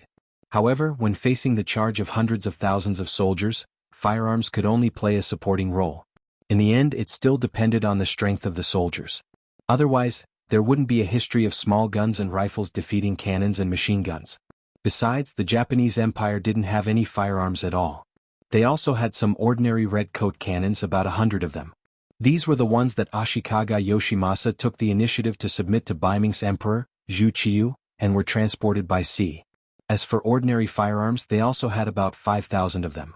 Although they were far inferior to Lung Feng's Type 95 and Type 81 rifles, they could still fire up to a few hundred meters away, which could boost the morale of the soldiers. The most important thing was that they had enough military strength and the support of the citizens. This was also where the general's confidence came from. Other than the Northern Land Road, which was affected by the war, the grain fields of Donghai Road, especially the Dongshan Road, which was the largest area, were almost unaffected. With enough food, even if they faced the 5-star army for a few years, they could still hold on. Compared to the 5-star army, who had to rely on sea transportation for all their food and drink, they already had a natural advantage. With such confidence, Ashikaga Yoshimasa, who was sitting at the head of the table, had a smile on his face throughout the meeting. In the end, after everyone's discussion, they came up with a final battle plan, which was to use a protracted war, using attrition as the main strategy. In the end, they would force the 5-star army to retreat from the Japanese Empire and achieve their goal of independence. Doesn't the 5-star army have cannons? Moreover, they can fire up to a distance of 13 miles. Good, then our general's tent will be 13 miles away, maintaining a safe distance from you. As long as the general is fine, the front line won't collapse. They wanted to see how many cannons the 5-star army had, how many cannons they had, how many cannons they had, and how many cannons they had. Just from this point alone, Ashikaga Yoshimasa's mind was still very clear. At least he didn't choose to attack Ping and Beijing. Otherwise, with a strong city and powerful cannons, he would be the one at a disadvantage. However, if it was a confrontation, then it would be completely different. Especially since Baiming had sent news that they were about to encircle and annihilate the 5-star army on the grasslands. As long as they could hold the 5-star army's main force here, once the grasslands fell, their minds would be in chaos. At that time, it would be time for them to retreat without fighting. With the help of their allies, they only needed to continue the confrontation. Holding the 5-star army's main force would be a great achievement. What was there to be afraid of? After the meeting, the generals returned to their respective camps. A large net was spread out and it was as if they were in a confrontation. At the same time, all the generals' tents were moved to a place 15 miles away from Ping and Beijing to ensure that nothing would go wrong. The movements of the Japanese army were collected by the intelligence department and sent to Yang Qindong. Looking at the result that was as he expected, Yang Qindong only sneered. In his heart he thought, who told you that the 5-star army's cannons can only fire up to a range of 13 miles? The so-called 100mm mortar was only used by the Cold Vanguard Army because it was convenient to carry around. In the warehouse, who knew how many powerful cannons were not taken out? For example, the Type 86 122mm howitzer. The Type 86 122mm howitzer was based on the Soviet Union's D-30 122mm howitzer.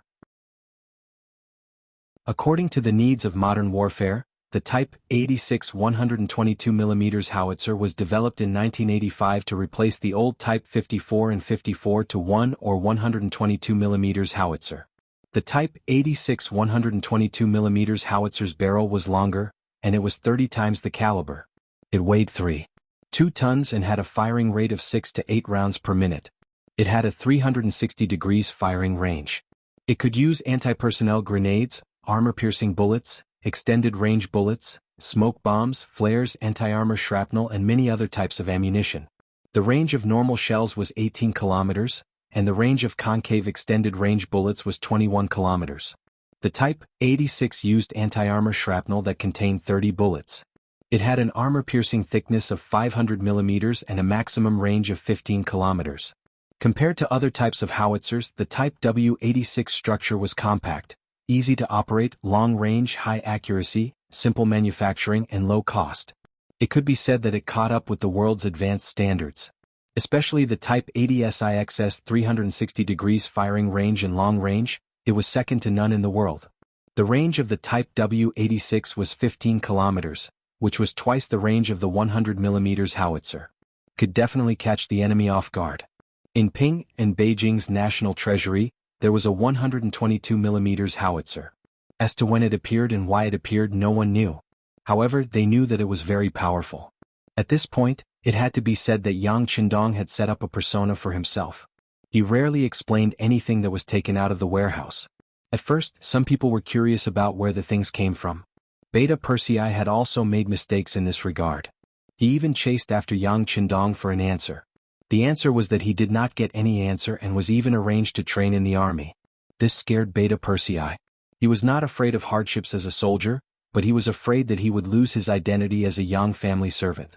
After training for a while, he returned to Yang Qindong's side and kept his mouth shut. He knew what to ask and what not to ask. Even Beta Persei was like this. It could be imagined that other people would not dare to ask so many questions. Because of this, Yang Qindong became even more mysterious. When the 122mm howitzer appeared in front of several generals, they were inevitably shocked. Some of them had heard some news that there were some powerful cannons being developed in the arsenal of Chichen City, but no one had seen what it looked like. Now that they finally had the opportunity to feast their eyes, they were naturally surprised and excited. Chapter 11-17. Sixth Young Master, can we touch it? Commander Leng Si Ling De Chong asked excitedly and nervously. As the commander in charge of the firearms division, he had a natural affinity for firearms. When he saw the powerful cannon, he was as excited as a cavalry seeing a good horse. Commander Leng Chi's face was also filled with excitement, but at the same time he was also very nervous, afraid that Yang Qindong would reject him. Fortunately, Yang Qindong nodded with a smile. Of course, this thing isn't made of paper. It won't break. This sentence also caused the crowd to burst into laughter. Then, everyone walked up and touched the metal thing that was rumored to be powerful. Even the commander of the 1st Cavalry Division, Jianghu, looked at it curiously. In the era of cold weapons, cavalry was already a very powerful existence. The Mongol Empire was the one who used them to the extreme, and they had once conquered a huge piece of land. It wasn't until firearms appeared that cavalry went from glory to decline. Based on this, Tianhu shouldn't like firearms. Just like the commander of the new army, Su He, who led a cavalry division, he obviously didn't like firearms. He thought that the appearance of firearms suppressed the development of cavalry. As a student of the Yang Family Academy, Tianhu didn't think this way. Or rather, he didn't like it, but his rationality told him that the situation was irreversible. Since that was the case, it was better to learn more and accept new things and new technology so that they wouldn't be eliminated by society. After a quarter of an hour, the entire body of the 122mm howitzer had been touched by everyone. Yang Qindong said, "You've seen the cannon. Next it's up to you guys to see how you perform. In short, you must find Ashikaga Yoshimasa's main tent. Only then can the power of the cannon be maximized and it's time for us to counterattack." Understood. When it came to serious matters, all the generals became serious and replied in unison.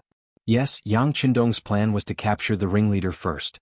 As long as they could bombard Ashikaga Yoshimasa without a leader, the next battle would be easy. Speaking of which, this wasn't the first time Ashikaga Yoshimasa was threatened by cannons. When the emperor was still alive, He had bought the Type 59-1 130mm cannon from the 5-Star Army through his daughter, Princess Junko. This cannon had a longer range than the Type 122mm howitzer, and he had spent a total of 10 to 20,000 taels of silver to buy it. It could be said that the emperor had used up all his money. The 122mm howitzer was only halfway to its target. This time, if it wanted to show off its power, it had to find Ashikaga Yoshimasa's specific location first. This matter could only be entrusted to the various generals, and the generals who already knew everything were all thinking about how to complete this mission and earn some merit. Outside Ping in Beijing, the 500,000-strong Japanese Empire's army stood in a continuous line. They maintained a distance of more than 10 li between the two sides, indicating that they were cautious and prepared. All the generals' tents had to be pushed back by 5 li to make it safer. However, as the great general, the commander-in-chief of the three armies, Ashikaga Yoshimasa's tent had to be pushed back by 5 li to make it safer. The distance of 25 li from the city gate made Ashikaga Yoshimasa's entire body feel safe, especially when there were several fake main tents in the surroundings. Unless the high-ranking generals knew the inside story, it would be difficult to tell which one was the real main tent and which one was his shelter. Some people didn't think much of Ashikaga Yoshimasa's cautiousness and thought that it was a sign that he was afraid of the 5-Star Army. However, for the great general who had almost lost his life to the cannons, he believed that facing the 5-Star Army with their advanced cannons, no matter what he did, it wouldn't be too much. This was because he had personally witnessed the scene of the great general's mansion being razed to the ground. Could be said that he would never forget it. After suffering a loss, he had to remember it. This time, Ashikaga Yoshimasa had set up his main tent in front of the rear army. After the middle army, it was 25 li away from Ping in Beijing. Not only that, but he had also created several fake main tents to cover himself. He didn't believe that the 5-Star Army could do anything to him this time. In modern warfare, military headquarters were built very hidden. Even radar couldn't detect it. This was because they were worried that the enemy would directly lock onto them and kill them. Speaking of which, this was called being cautious. In comparison, although Ashikaga Yoshimasa had also made some preparations, his level was too low. As the director of the Japanese Empire's Intelligence Bureau, Guanxing had already made arrangements. He was just waiting for Ashikaga Yoshimasa to reveal his approximate location and report it through the radio. What the 5-Star Army needed to do was to force out Ashikaga Yoshimasa's exact location. As for how to do this, it wasn't difficult. They only needed to launch a large-scale attack. Once the enemy's formation was in chaos, the main tent with the most people would naturally be the target of their attack. It's up to you. On top of the North City Tower in Ping in Beijing, Yang Qindong, who was wearing a golden armor, looked at the generals below with bright eyes and spoke with confidence. Please rest assured, 6th young master. All the generals who led the troops were also very excited and replied with a firm expression. This time, only one regiment of the new army was left behind to take care of the daily security of Ping in Beijing, including the 5 foreign divisions. This showed Yang Qindong's great determination to destroy the Japanese Empire in one battle. No one would have thought that Yang Qindong would actually adopt a posture of attacking with all his troops when he was outnumbered. And it was precisely because of this that they were able to catch the enemy off guard and gather the enemy in one battle. Open the city gates. Yang Qindong ordered in a firm tone. Open the city gates. Beta Persei on the side shouted with his loud voice. Then, the thick and heavy city gates of Ping and Beijing were pushed open from the inside.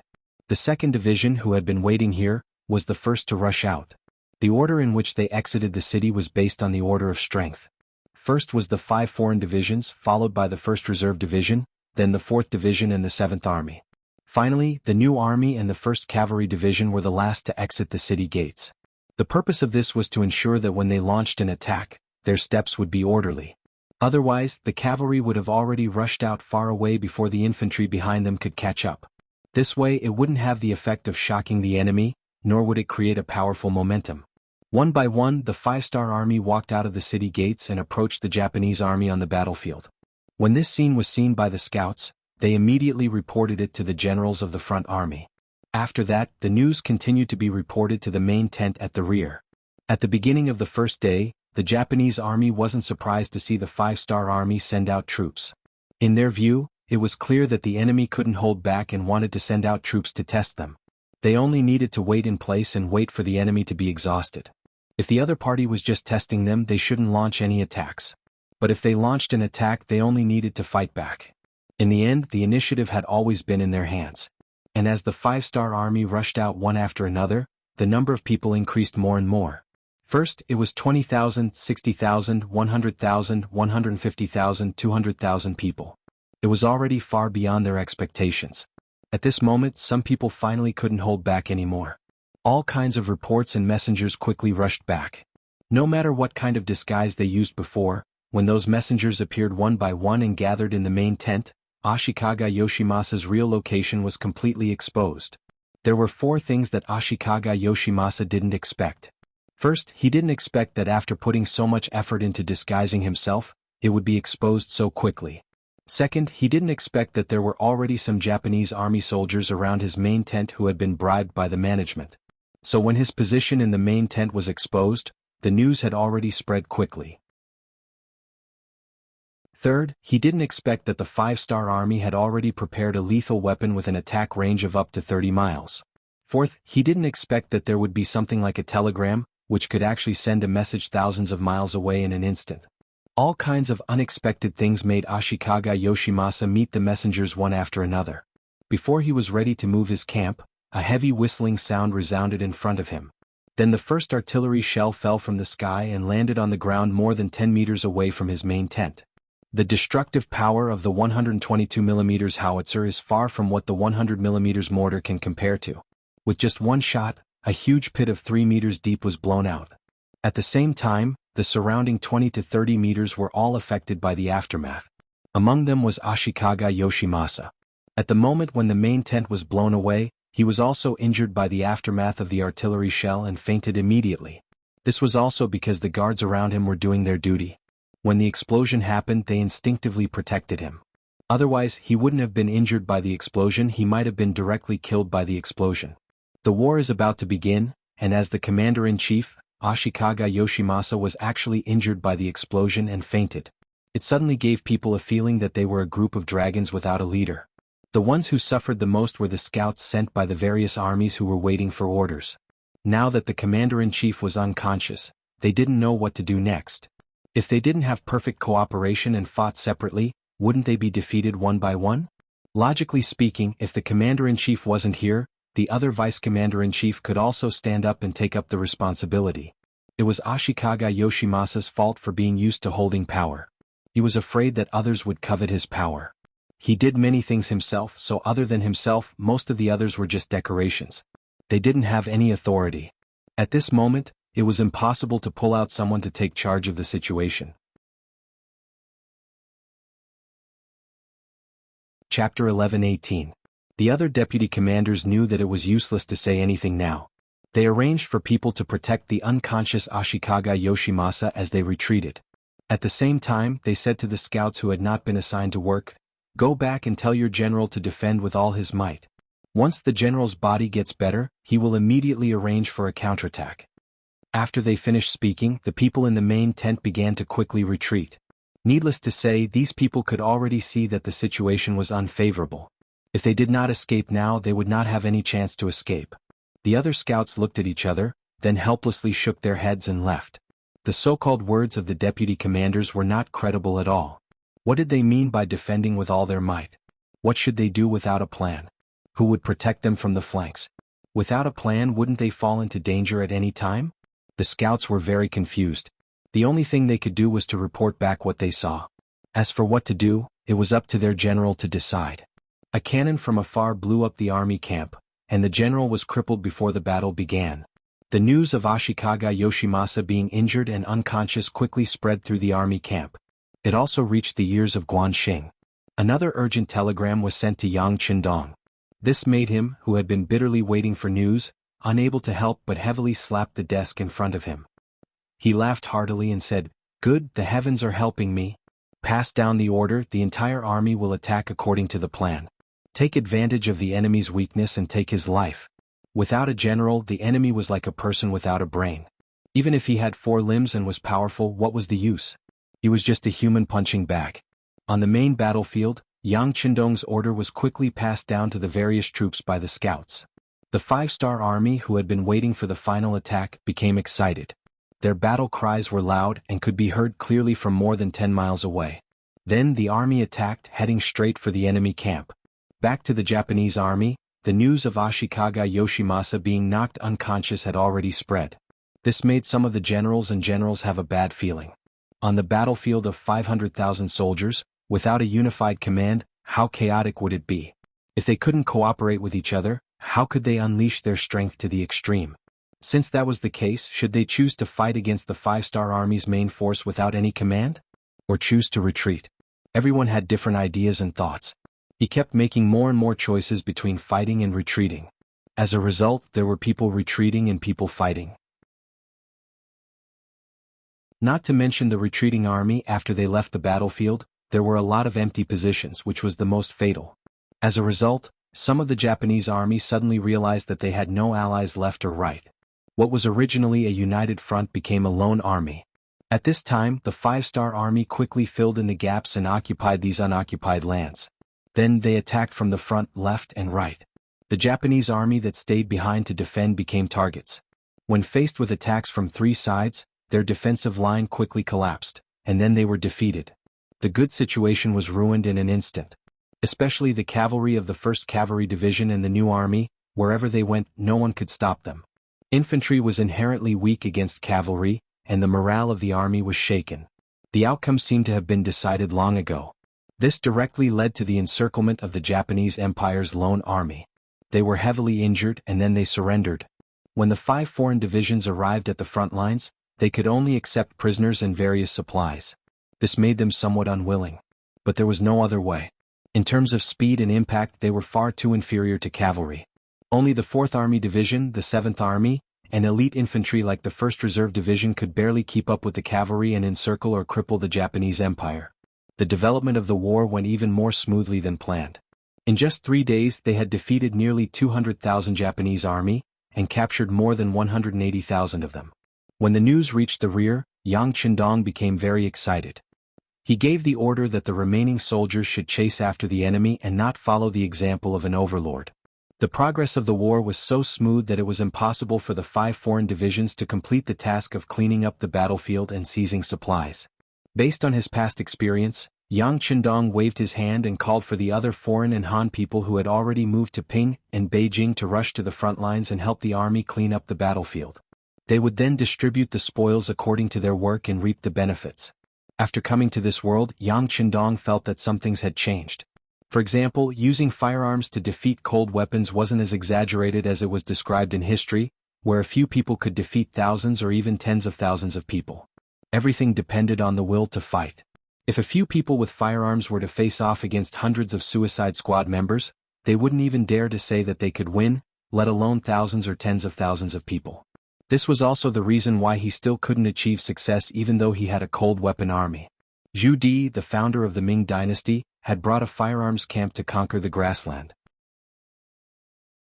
But didn't he still win and lose against the grassland cavalry? It didn't mean that he had won a one-sided victory. Of course, some things didn't change, such as the power of the people. Everything had been proven when the dynasty of Phnom Penh was destroyed. The reason why a country was destroyed in 31 days was because of the help of the people. Now he wanted to copy the path of success and borrow the help of the foreign people in Ping and Beijing. Yang Qindong, who had always advocated for the unity of the army and the people, gave his orders. While it was hard to say whether the local aborigines would agree, but a portion of the Hans who had migrated from other races would respond enthusiastically. Some of them were even experienced enough to drive their own carriages out of the city in order to help the army transport more supplies. When tens of thousands of people entered the battlefield, and the number was still increasing, the pressure on the 5 foreign divisions was suddenly reduced. They could finally keep up with the pace of the other main forces. The follow-up forces followed. When Yang Qindong was about to take a breath, the intelligence bureau suddenly reported that a Japanese army of tens of thousands had appeared in the southwest of Ping and Beijing. They were marching rapidly towards Ping and Beijing. The leader was the first general under Ashikaga Yoshimasa, Maori regularization. It turned out that when the news of the Japanese army's defeat and the general's injury and coma reached the Shanin road, Maori regularization felt that something was wrong. After thinking about it, he decided to take advantage of the fact that Ping and Beijing's military strength was empty to seize the place. In this way it would be equivalent to cutting off the five-star army's path of retreat. Perhaps it would be able to reverse the entire situation. With this idea in mind, Maori regularization left behind the main forces to continue crushing Sensei Naganabu, while he brought 20,000 soldiers and rushed towards Ping and Beijing. He wanted to take the Japanese Empire by surprise and reverse the situation. He wanted to be the hero of the Japanese Empire. 20,000? When he heard this result, Yang Qindong's eyes flashed with a trace of worry. At this time, the main forces of the five-star army were constantly chasing after the Japanese Empire's army and inflicting heavy losses on them. If he wanted to call them back, it wouldn't be possible in a short period of time. On the contrary, it might cause an accident to the originally victorious situation. However, if he didn't call back the reinforcements, the current Ping and Beijing only had his 1,000 black cavalry and a regiment of new army cavalry. The total number of people was only 3,000. Considering that the security of the city couldn't be left unguarded, especially since most of the foreign races had already left the city and most of the Japanese Empire's natives were in the city, it was even more important to leave some defensive forces behind. Then let's fight. Yang Qindong quickly made a decision. He was determined to bring the 1,000 black cavalry and create another miracle. The black cavalry was Yang Qindong's ultimate bodyguard. Logically speaking, they should be the safest. However, on the battlefield they had repeatedly become firefighters. Whenever there was danger they would rush there. Who knew how many times they had played the role of a hero who won against a large number of enemies? This time they had no choice but to go into battle and fight against a large number of enemies. He called the cavalry commander of the new army over and handed over the task of guarding Ping and Beijing. He told him that he must guard the city gate. If there was no other choice, he could close the gate and defend the city. Naturally, the commander was somewhat unwilling to do so. He even proposed that the sixth young master stay at home and he would lead 2,000 cavalrymen into battle. Haha, you can't do it. This is not something that the black cavalry can accomplish. Yang Qindong smiled and rejected the other party's good intentions. This time it wasn't that he looked down on his soldiers. It was the most correct choice from a practical point of view. After the decision was made, the 1,000 black cavalry were not afraid. On the contrary, they were all eager to fight. This could be seen from the fact that they began to wipe their sabers and constantly check their firearms and equipment. Fighting against 20,000 with 1,000 was an impossible task for any other army. Even the most elite 1st Cavalry Division might not be able to do it. However, when it came to the black cavalry, it was indeed a habit. They had impenetrable black armor, the most advanced firearms, the most tyrannical individual combat power, and the most powerful military leader in the world, Yang Qindong. When all these were gathered together, they were destined to create miracles and reach the peak of life. Among the 1,000 black cavalry, 200 of them were added later. Naturally, they were also the best in each army. They had all joined the 5-star army for more than 2 years and were completely politically qualified and loyal people. Not only that, many of these people were already officers before they joined the black cavalry. Some were platoon leaders and some were even deputy company commanders. Some of them had great futures ahead of them, but the allure of joining the Black Knights and Dragon Guards was even greater. To be able to join this group was already the greatest achievement and glory of a lifetime. The Black Cavalry was the personal guard of the 6th young master. With this qualification, they would not show any fear even when facing some division commanders or even army commanders. Once they left a good impression in the eyes of the 6th young master, they could expect a great future.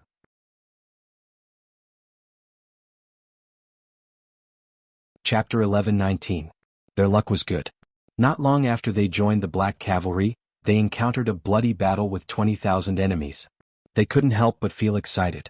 These Longway soldiers, who were originally grassroots officers, never knew what fear was. The morale of the soldiers was high. When they were gathered together, all the Black Cavalry soldiers had the will of the Grim Reaper in their eyes. Especially when Yang Qindong appeared in front of them on the back of the White Dragon, wearing a golden cloak. Each and every one of them anxiously puffed out their chests, striving to show their best side. Very good, I've seen your high-spirited side. I also believe that it won't be long before some of you return to the army and take charge of it. I believe that at that time, everything you've experienced here will be unforgettable for the rest of your lives. Now it's time for me to bring you guys to create a miracle. Are you guys confident? Yang Qindong said with satisfaction when he saw the fighting spirit of the warriors that was about to burst out of their bodies. Be ready at all times. Let's go. Yang Qindong took the lead, and the four of them walked straight to the north gate of Ping in Beijing. In the direction of Dongbua County, a 20,000-man army was rushing towards Ping in Beijing. The leader was impressively Maori Regularization, who was wearing a full suit of armor. At this time his eyes were slightly anxious and his eyes were a little bloodshot. This was the result of rushing through the night. Ever since he received the news that the Supreme General was seriously injured and in a coma, Maori Regularization seemed to have aged 10 years in an instant. Towards this person who was her life's benefactor, the two of them had more of a snuggling relationship. It could be said that if one of them was successful, the whole would be successful. If one of them was defeated, the whole would be defeated. If something happened to Ashikaga Yoshimasa, as his trusted aide, it would be difficult for him to have a foothold in the entire Japanese empire. He was more anxious than anyone else, and after a little hesitation he made the decision to attack Ping in Beijing. In his opinion, once Ping in Beijing was captured, it would be tantamount to disrupting the Five-Star Army's formation, creating enough time for the great general to sober up and resume his command. This way there was still hope for the overall situation to be salvaged. Only then would he be able to walk towards glory again. Full of ambition, Maori Regularization appeared. He who was walking at the front suddenly stopped in his tracks. He waved his hand and gestured for everyone to stop moving forward. Then he tilted his head to listen to something. Thump, thump thump thump, thump thump thump. The sound of hooves landing on the ground was endless, powerful and orderly. It's cavalry? The experienced Maori Regularization immediately voiced out his judgment. After he shouted, two groups of Japanese army soldiers came out from behind him. One of them held an iron shield, while the other held a strong bow. This was a well-trained army, and it was also what the Maori Regularization relied on to conquer the world over the years. It was unknown how many times they had turned defeat into victory and how many contributions they had made. But now they had finally met their match. The shield-bearers were in front, while the archers were behind, forming a human wall. Just as all of this was done, rows of black armored cavalry appeared in his line of sight. The cavalry only revealed their noses and eyes. From afar they gave off a gloomy and cold murderous aura. The bright red five-star flag fluttered in the wind. It was so eye-catching that the Maori Regularization couldn't help but slightly squint his eyes. He had already expected it to be the Five-Star Army cavalry, but the appearance of the enemy still gave him a fright. With his many years of combat experience, he had a feeling that although the cavalry wasn't large in number, their combat strength wouldn't be too weak. Looking around, the originally nervous Maori Regularization couldn't help but let out a sigh of relief. It wasn't for anything else, but because he realized that the cavalry wasn't large in number. There were only about 1,000 of them, which gave him a sense of relief. So what if the Five-Star Army was powerful? So what if the cavalry was good at fighting? In the end there were only 1,000 of them. 20,000 against 1,000, he was still full of confidence. Archers, prepare to attack from afar. Spearmen, prepare to engage the enemy in close combat. Shield-bearers, support each other. As long as we can block their first wave of attack, victory will be ours. Maori Regularization shouted loudly to reassure the soldiers. This was a normal tactic used to deal with cavalry. The other side only had 1,000 people. In Maori Regularization's view, it wouldn't be difficult to stop them. If you don't understand your opponent, you will never know how powerful they are. The next scene showed the importance of knowing your enemy.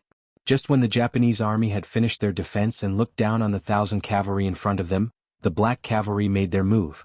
When they were 300 meters away, the first guard captain, Chiovi, who was at the front, took out a Type 95 pistol from his back. He then opened the safety and loaded the gun. All of this was done in an instant. The 400 soldiers beside him were doing the same thing. They didn't know how many times they had trained like this. For some people, it was already integrated into their lives. They could do it even with their eyes closed. The 400 Type 95 pistols were ready to fire. With the first gunshot from Cho Wu's hand, they started to sweep the area and start the massacre mode. Shooting while on a horse, due to the unstable state of the body and the recoil of the gun, it would often cause the muzzle to deviate. Then it would cause the bullets to run out. All of these could be made up for through continuous training. Not to mention the Japanese army on the other side had already gathered together. As long as the general direction was not wrong, one shot could always hurt some people. Under the next 100 spears, this result was fully confirmed. Da-da-da. Da-da-da. Under the sound of gunfire, bullets whizzed out and flew horizontally, landing in the camp of the opposite Japanese army. The defenseless Japanese soldiers fell one by one, and blood splattered one after another. The more bullets flew out, the more concentrated the gunfire became. This meant that more and more Japanese army soldiers were killed. Due to the density of the bullets, the Japanese army's battle formation first had individual soldiers fall to the ground after being hit. Then, like a contagious disease, a large area began to collapse. This was especially true for the Japanese army, who had exposed themselves and were ready to attack with bows and arrows. They became living targets and became the first targets to bear the brunt of the firepower. Gunshots came one after another. In the short distance of 300 meters, the black cavalry soldiers changed at least one magazine, and at most 2 magazines. Bullets flew out like a dense rain, and the enemy's front door was wide open. The archers and lancers were in a mess. 2nd Battalion, move out with me. Dao Xiao, who had been waiting for an opportunity at the side, saw that the opportunity had arrived. He shouted and increased his pace as he charged forward. The reason why cavalry was so terrifying was because of their speed and power. When a man borrowed the power of a horse, he could easily unleash a strength that was several times greater than his own. This allowed him to be invincible. When a man borrowed the power of a horse, he could easily open up a path where there was no one. He could also kill the infantrymen like they were weeds. When the black cavalry unleashed these 2 advantages to the extreme, the Japanese army's infantrymen would collapse and fall into chaos. Compared to Chiu V's 1st Battalion, Dao Zhao's 2nd Battalion was more focused on attacking with momentum. Perhaps in terms of lethality, the cavalry sword was not as good as the 95 style. However, in terms of deterrence, the latter was much stronger. When the 400 black cavalry suddenly appeared in front of them, their war horses leaped onto the heads of the shield-wielding Japanese army. Their swords flashed and landed on the heads of the shield-wielding Japanese army soldiers. As the swords flashed, the heads of the soldiers, who still had their eyes wide open, flew into the air. When the warhorses' hooves landed on the ground, the heads that had been separated from their bodies slowly fell to the ground. The smell of blood filled the air. Kill? Seeing that the 1st and 2nd Battalions had succeeded, Yang Qindong, who was wearing a golden cape, shouted. He led the remaining 200 black cavalry as the last remaining force and charged forward. At the same time, they were also the last straw that broke the camel's back. The sound of gunfire was still ringing out, but the swords had already arrived in front of them. At the same time, the black cavalry continued to approach them with their 7-star crossbows. They attacked again and again, catching the Japanese army off guard. They caught the Japanese army off guard and made the Japanese army dizzy. The 2,000 Japanese army in front of them quickly became stepping stones. They became the first batch of sacrifices on the battlefield. When they were all dead or had lost the ability to resist, more and more 5-star army soldiers came to the front of the formation. They were like torrential waves that constantly slammed against the weak sea wall. Waving the 4-foot-long sword that was larger than the ordinary cavalry sword, Yang Qindong rode on the white dragon as if he was in an unstoppable state. Every time he waved his arm and chopped down, there would be a large head flying into the sky. Every time the sharp cavalry sword fell and was raised, there would be streaks of blood flying everywhere on the battlefield. Under the leadership of Yang Qindong, with him as an example, the other black cavalry relied on their impenetrable armor to kill the enemy. They didn't care about defense at all.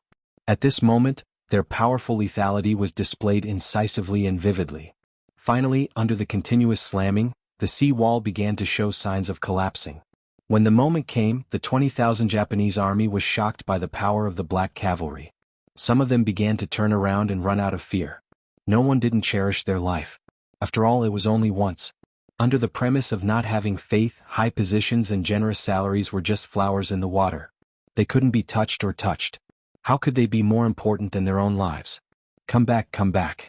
When he saw more and more soldiers turn around and run away, the front line began to weaken, and then became a defeated army without any fighting power. Maori regularization shouted from the bottom of his heart. At this moment, although his voice was loud, it wasn't enough to call back the people's hearts. At this moment, the general's shout was just a catalyst that increased the speed of the soldiers' escape. It was as if everyone was afraid of being caught by the general and killed for the crime of desertion. All they did was run faster. Chapter 11:20. In the blink of an eye, not even half of the 20,000 soldiers were left.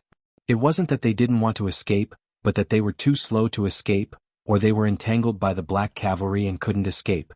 Among them was the commander, Maori regularization. Maori regularization was a smart man. Many years of experience on the battlefield made him know when to advance and when to retreat. When he saw how brave and sharp the 5-star army was, he shouted a few times, but he still couldn't save the situation, so he made the decision to retreat. However, those few shouts had exposed his identity and he was already being targeted. The one who targeted him was Beta Persei, the Yang family servant, who had followed Yang Qindong for the longest time and always wanted to make contributions to the war. Protect the young master. Yang heir, who had locked onto his target, said to Badao Jiang and Pengyu. Then he turned his horse around and headed straight for Maori Masashi's direction. At this moment, Maori regularization just turned around and left. Originally, as the commander, he was riding a horse, but at this moment, in order not to be noticed, he had already dismounted. Under the protection of his soldiers, he blended into the crowd of defeated soldiers and retreated. "Old boy, where are you going? I'm going to kill you." Seeing that Maori regularization was about to escape, Beta Persei didn't want to let him go. His naturally loud voice was not inferior to Zhang Yida's voice on the Dangyang Bridge. After this roar, many of the Japanese army in front of him were frightened. This kind of momentum made many Japanese army directly throw down their weapons and kneel on the ground. Although there was only one black cavalry in front of them, many people still gave up the idea of resisting. "Get out of my way." Beta Persei, who didn't put those small fries in his eyes at all, roared again. Then he spurred his horse forward and jumped several times. Once he even rushed over the head of a kneeling Japanese army soldier. The soldier was so scared that he closed his eyes and fainted on the ground. No one dared to stop the imposing Beta Persei, and no one would stop him. He smoothly arrived at a distance of 20 meters from Maori regularization. At this moment, the commander of the Japanese Empire also saw Beta Persei chasing after him. When he saw that Beta Persei's eyes seemed to be able to spit fire, he knew that it would be difficult for him to leave without killing this person. Maori regularization looked around and saw that there were no other black cavalry. He then looked at the 20 guards around him. A cruel sneer appeared in his eyes. "Don't be afraid. He's alone. Everyone, let's kill him together." Guards were supposed to protect the general, and they could die for the general at critical moments. Now that the order was given, more than 20 people surrounded him without saying a word. Beta Persei was not afraid of more than 20 people by himself. Not only that, but he also let out a hearty laugh under the dark mask. Good, come on, let me kill to my heart's content, ha." Amidst the laughter, Beta Persei moved. The saber in his hand suddenly slashed out and landed on a nearby Japanese army guard, colliding with the saber that was about to be raised. They were both using sabers, but one side's strength was too great. When the two sides collided, the direct impact was that the saber was shattered.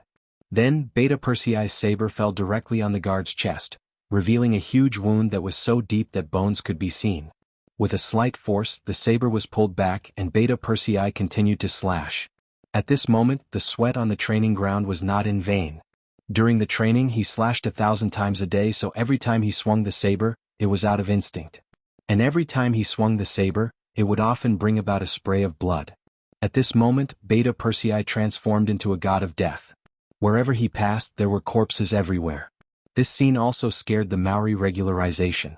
Seeing that the number of soldiers around him was getting fewer and fewer, and there were less than 5 of them, he disappointedly turned around and fled again. "Where do you think you're going?" Seeing that the target he had painstakingly locked onto was about to escape, Beta Persei was not willing to give up and wanted to give chase. But the 5 guards surrounded him, and it seemed that they were going to risk their lives to stop him here. "Aw!" The shouting Beta Persei was angry. With a loud roar, he suddenly jumped off his horse, rolled on the ground, raised his saber and cut off the legs of a guard, causing him to fall to the ground with a wail. Beta Persei, who had dismounted, was more agile. His saber was always slashing at a very tricky angle, which was not proportional to his tall figure. It was hard to believe that this was done by this person. Others could not believe it, and it gave Beta Persei a surprise advantage. In just a few seconds the other 4 guards were all dead. At this moment, because Beta Persei had killed too many people, his black armor had long been dyed blood red. Jumping on his horse, Beta Persei once again chased after Maori regularization, who had run 100 meters away. Taking advantage of the time on his horse, he constantly adjusted his breathing to kill his final target in the most perfect state. To be able to follow by Yang Qindong's side, he had naturally learned many things. In addition, his own strength was already not bad. If he were to meet Maori Masanori head-on, He had 100% confidence that he would be able to take him down. He would not even need 3 moves. Strong people have confidence, but there are many things that you can't do well just because you are strong. If that's the case, then wouldn't the world always be dominated by the strong, and the weak have no way out? Just like now, although Beta Persei had enough confidence, Maori regularization was not to be trifled with. He had been a general for so many years, and he had always been valued by the Supreme General Ashikaga Yoshimasa, so he was always in the center of power, so he had never been short of money, and there was indeed a group of loyal soldiers around him. Just like just now, the 5 people's fierce resistance was enough to explain everything. And just after Beta Persei killed 5 people, before he could catch his breath, nearly 10 more Japanese army soldiers rushed from a distance and surrounded him. All of them were prepared to die, in order to create an opportunity for their general Maori regularization to escape. People say that even Jianghu has 3 good friends, and it's true. After all, the Japanese army had the advantage in strength, and even if the Longwei soldiers were brave, it was impossible to kill all the Japanese soldiers in a short time. Taking advantage of this opportunity, Maori regularization finally escaped, but of course he paid a high price. More than half of the soldiers who had followed him through life and death for many years died in this battle. Beta Persei, who was angry enough to kill all the Japanese army soldiers in front of him, cursed loudly, calling them cowards. His curses spread far and wide. With 1,000 against 20,000, the Dragon Guards once again showed everyone how powerful they were. Even though they had lost 200 to 300 people in this battle, their reputation was still their reputation. The Dragon Guards could not be blasphemed or offended. The Japanese soldiers fled, died, and surrendered. When the overall situation was settled, the other comrades who stayed in Ping and Beijing rushed out and took over the task of cleaning up the battlefield. When Yang Qindong saw that the overall situation was settled, he began to record the number of casualties. After learning that more than 200 people died and more than 100 were injured, he couldn't help but sigh. Although most of the casualties joined Longwei later, it was undeniable that no one who could enter this big family was simple. The loss this time was so heavy that it made him feel a little heartache. It seemed that Yang Qindong's mood was a little bad. Beta Persei, who was covered in blood, took the initiative to cheer him up. "Young master, don't worry, we will remember this hatred. It won't be long before we kill Maori regularization and avenge our brothers." "Yes, this hatred must be avenged." Yang Qindong nodded with a serious face, and his eyes fell on the distance. In this battle they defeated the Japanese army and ate half of their main force. Then, it was only a matter of time before they conquered the Japanese Empire. Jianghu City. In the temporary city lord's mansion, a somewhat thin man was standing in front of a large military map at the moment. As the army commander of the new Second Army, Jianghu City and Jiangzhou City had not stopped for a moment since they occupied the 2 cities. First, they rebuilt the city and stabilized the people, then promoted commercial development and opened factories in order to achieve the goal of rapid economic prosperity. Then they gathered the morale of the army and prepared to send troops to the west. With the first city as a precedent, Jianghu adopted the same strategy. First, they stabilized the foundation, then accumulated strength, and finally they attacked the outside world. The idea was good, but changes came with it. Yang Qindong's sudden attack on the Japanese Empire caused Ming's dissatisfaction and even a crisis. The direct result was that the pressure on the new Second Army, which was very close to Ming, increased. It wasn't until Ming's Liaodong cavalry came out and reached an agreement with Nanming and Yeshen that the new Second Army couldn't even keep their current territory, let alone expand outward. The city had been besieged and cut off from the outside world for more than 20 days. The situation in the city was getting worse day by day. As the situation became more and more serious, Jianghu's thoughts became heavier and heavier, and the pressure became greater and greater. Just as he was standing in front of the map with a frown, the guard outside the door suddenly reported that the infantry division commander, Su Yuan, wanted to see him. Su Yuan was originally one of Jianghu's infantry generals. He had been following him since Talu City was broken. Although his ability was average, after the establishment of the new Second Army, Jianghu still helped him to get the position of a division commander. He could be considered as an absolute confidant. Hearing that Su Yuan came to see him, Jianghu nodded and said to the guard in a somewhat hoarse voice, "Please." Su Yuan came. He was tall and had a tiger's light in his eyes. His cheekbones were somewhat wide and he had a standard Mongolian face. When he entered the hall, a rumbling voice came from his mouth. "Military commander, I heard that you haven't eaten for a day. This won't do." Haha. Hearing his subordinate's words of concern, Jing gently turned his head and forced a smile on his face.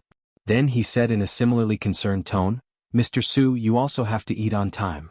Look at you, you've lost weight again.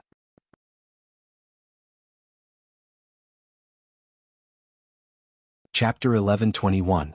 Sai, isn't this an old problem? When we were guarding Talu City, which one of our brothers didn't experience the feeling of being hungry? From then on we couldn't seem to gain weight. Ah. Su Yuan said with a laugh. After saying that, he withdrew the smile on his face and looked as if he wanted to say something but stopped on second thought. Su Yuan's words brought back memories of the past. She seemed to have returned to the past when she didn't have enough to eat and didn't have enough to wear clothes. Her expression revealed an unnatural sense of guilt. After all, he was a general in the army. He was responsible for the fact that his brothers didn't have enough to eat. The room also became silent for a while because of this topic. It wasn't until 5 or 6 breaths later that she recovered her composure and asked, Mr. Su, are you here for something? Did something happen to the Ming army outside the city? No, it's not that. Su Yuan answered very quickly, but he did stutter a little. For some reason his neck was flushed red. This scene fell into Shibi's eyes and it made him very curious. He knew his subordinate very well. Although his ability was average, he had a straightforward personality. He wouldn't frown even if a knife was on his neck. What could be so difficult for him? With curiosity, Shibi asked, Mr. Su, did something happen? Yes.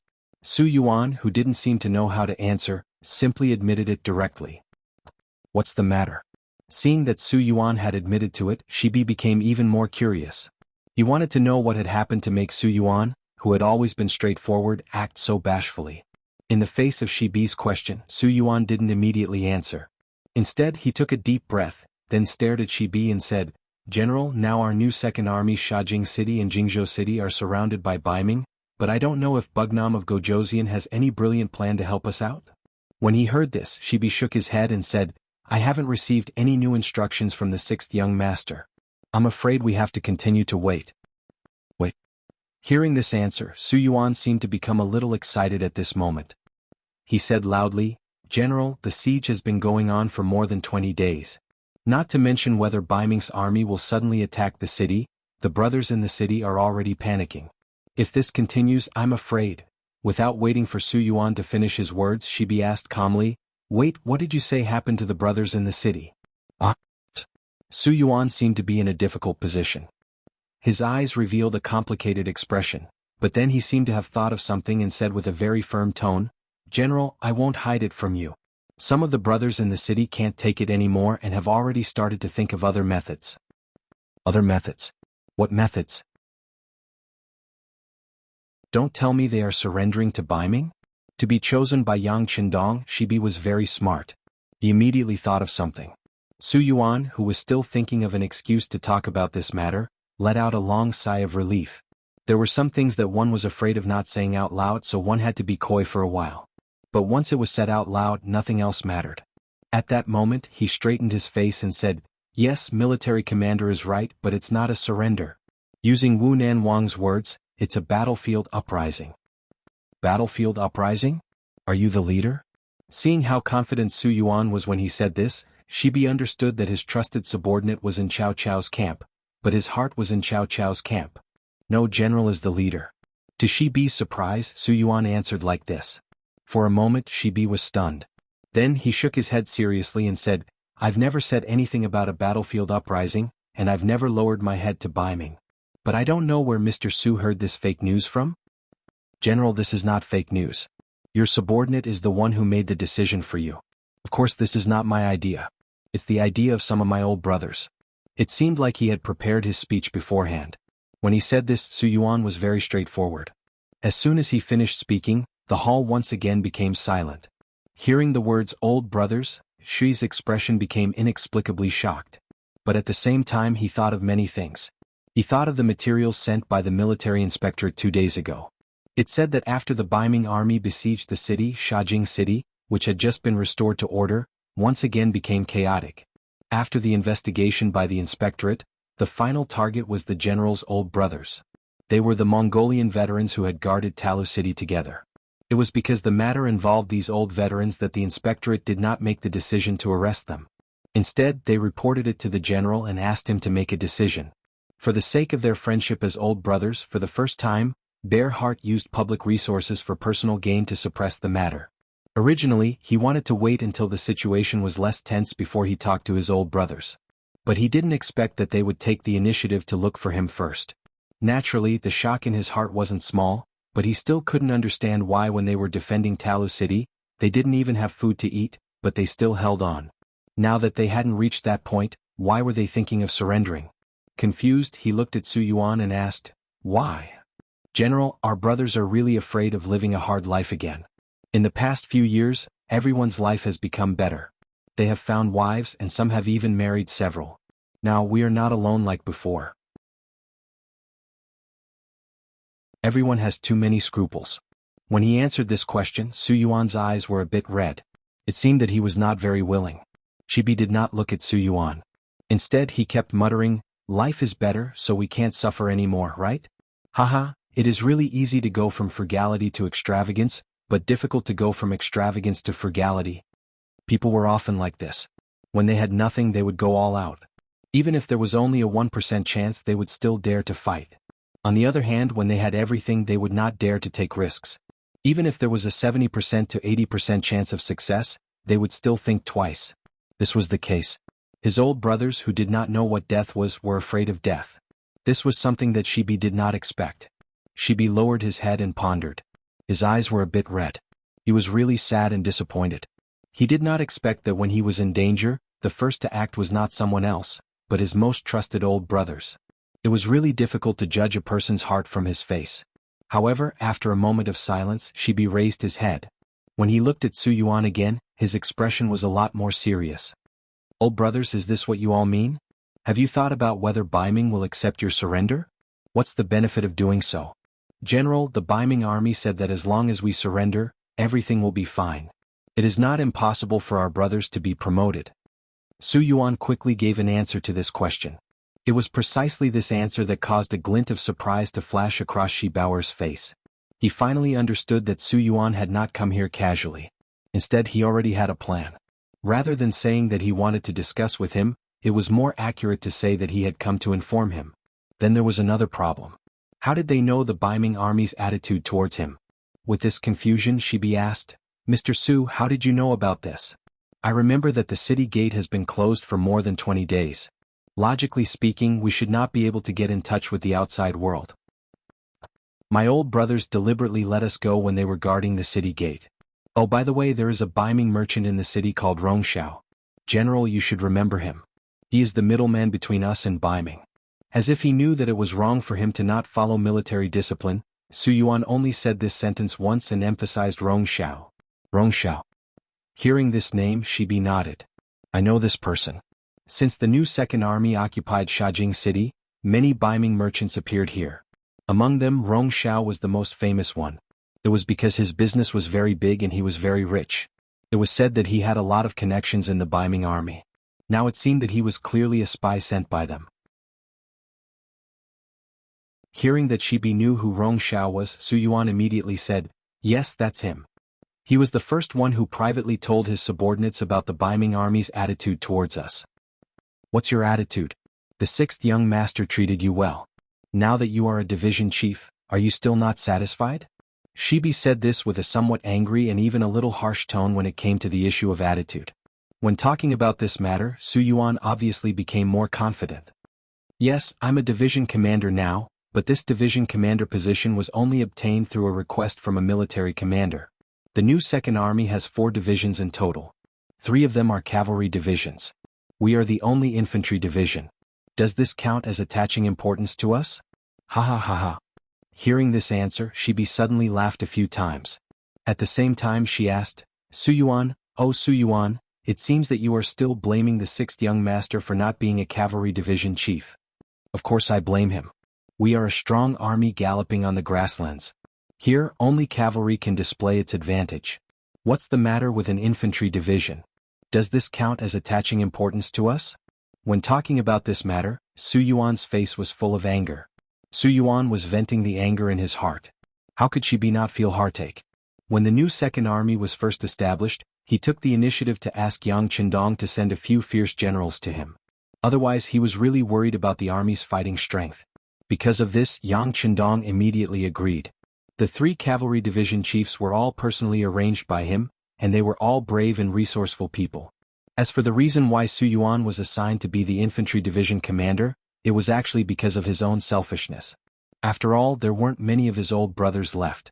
Relatively speaking, the infantry division was safer, which was why he made these arrangements.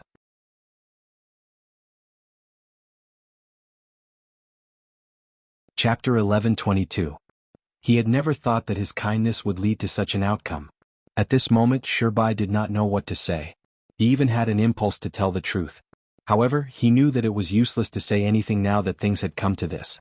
When a person had made up his mind to do something, it was not something that could be changed with just 1 or 2 words.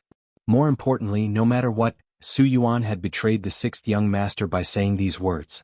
Such a person's loyalty was no longer there. Even if he was kept, he would not be of much use.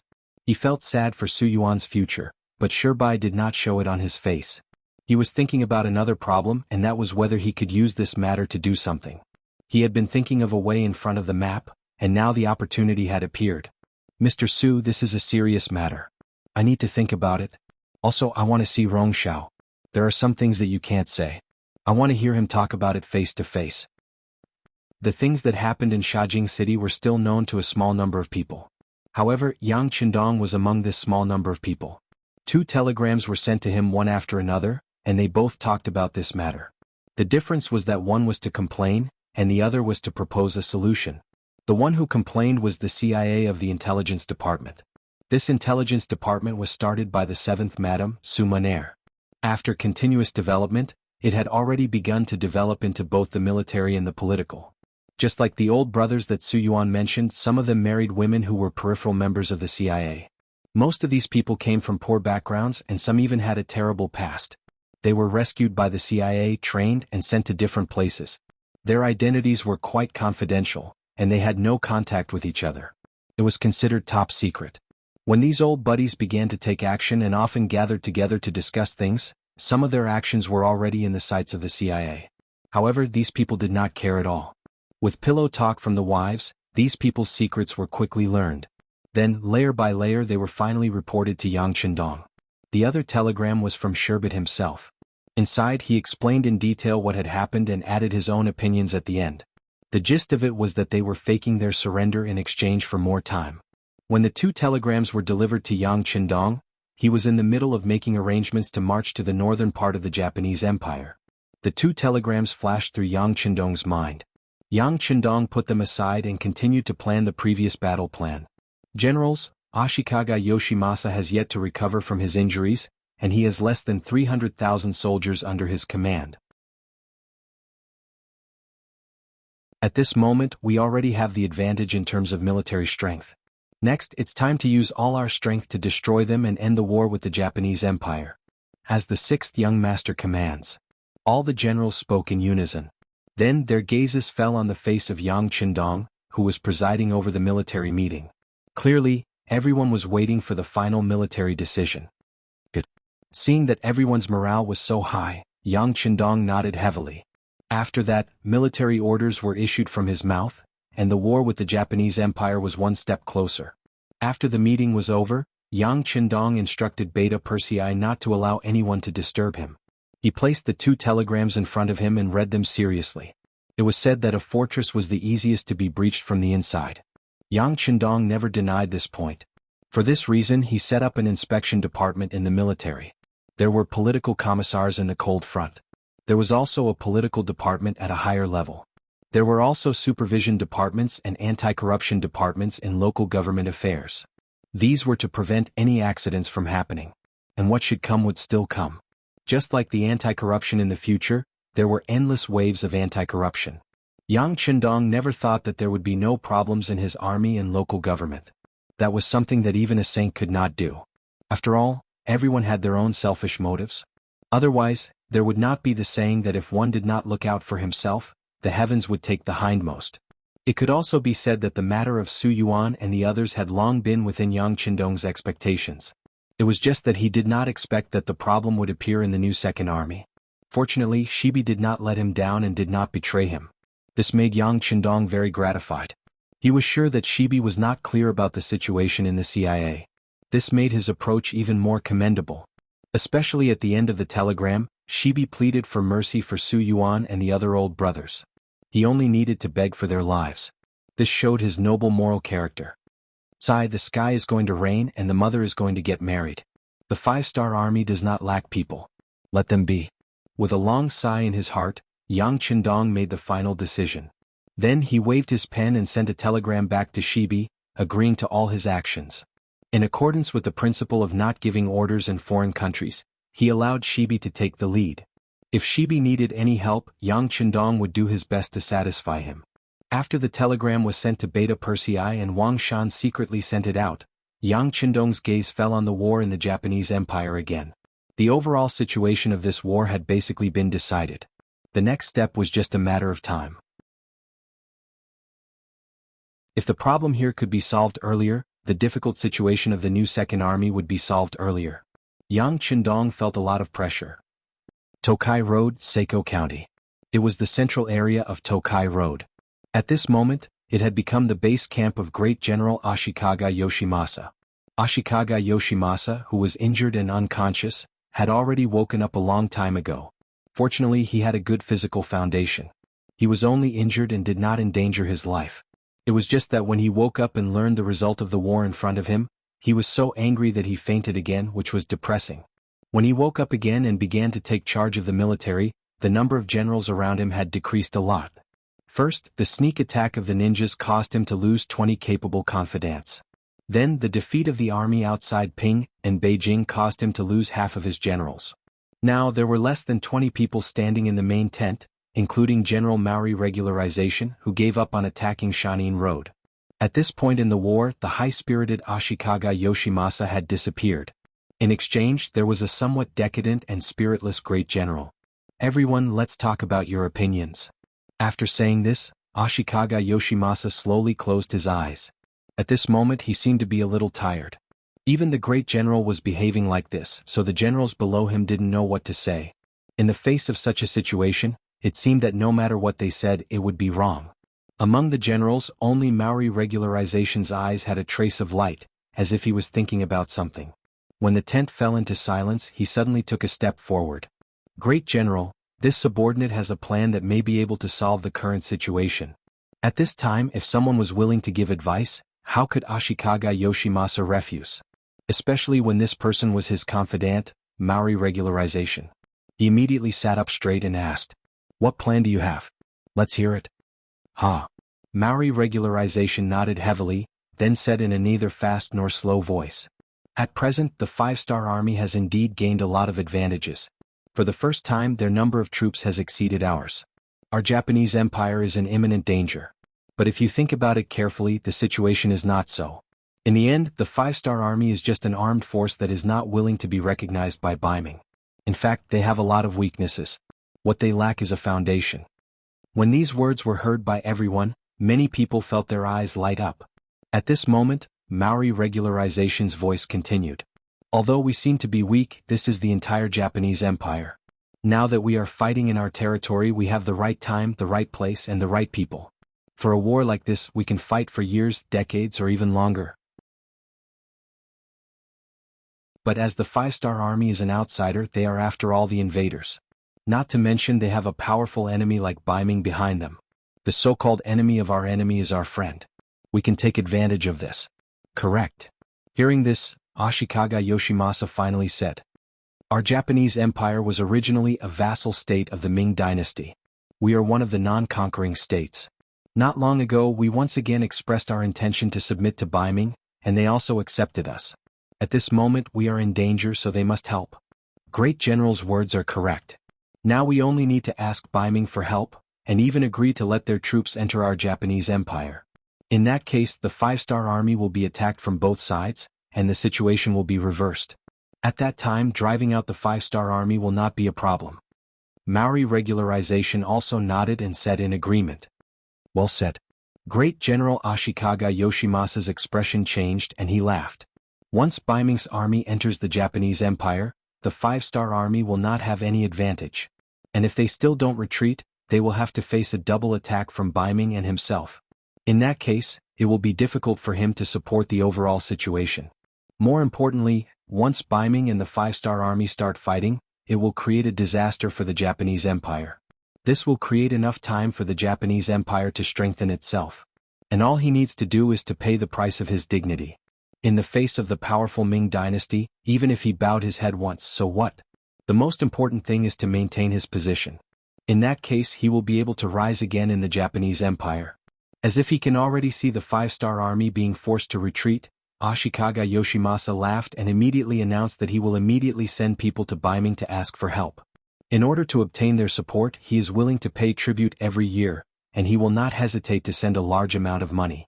Before, when Nankato was surrounded, Ashikaga Yoshimasa was not anxious. In his view, this was only a temporary problem, so he did not send people to build a ship and only asked for help from Ming. But now it is different. With the advantage of military strength gone, he can finally put down all his dignity and send people to find a ship to Ming.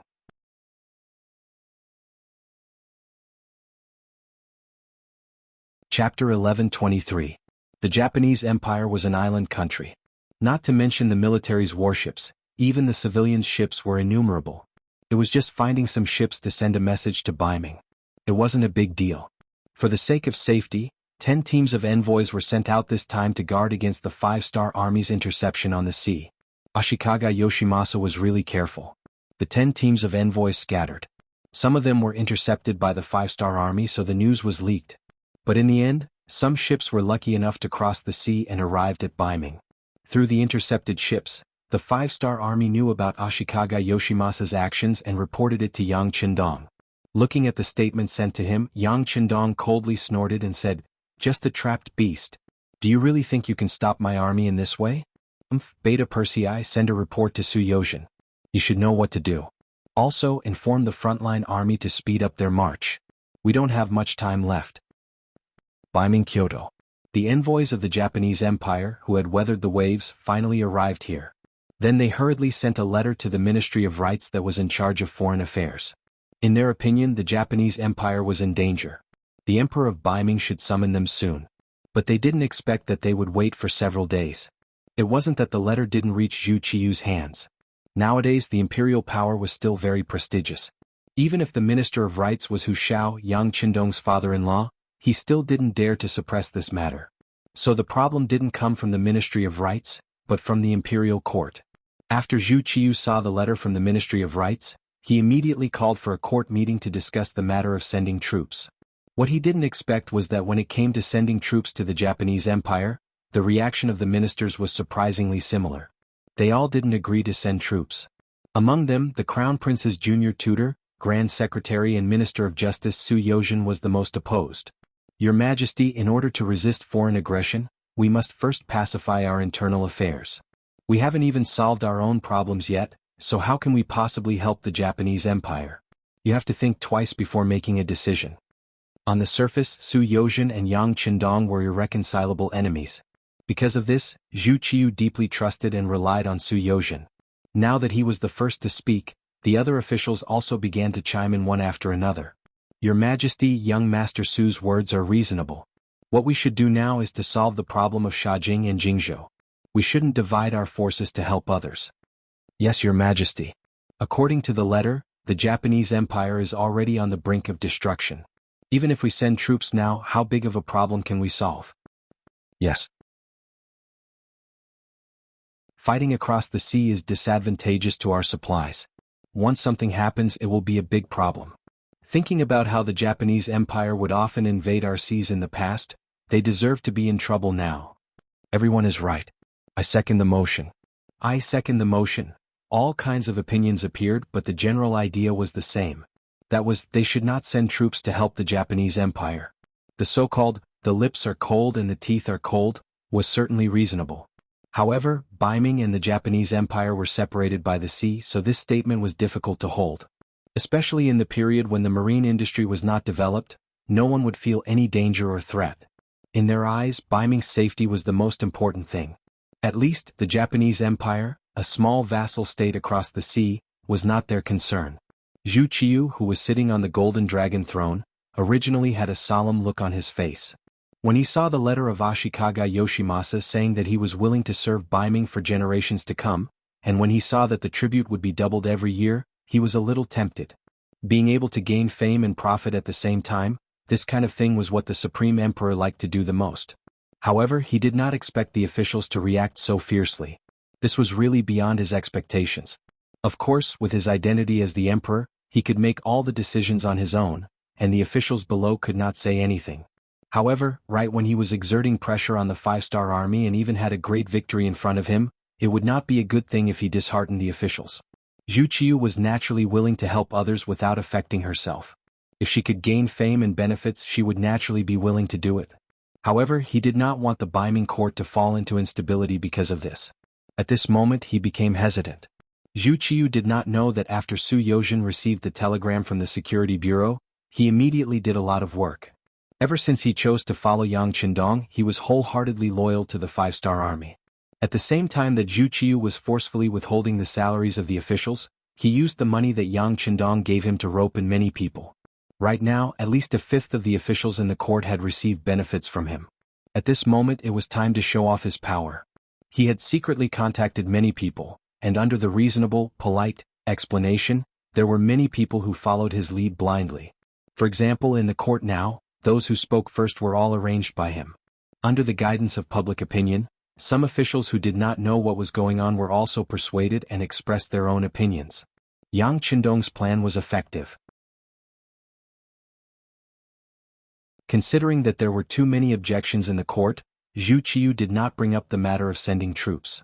He only said that he was thinking about it. Using this time, Yang Qindong commanded the five-star army to gallop on the battlefield of the Japanese Empire, reducing the territory and strength of the Japanese army.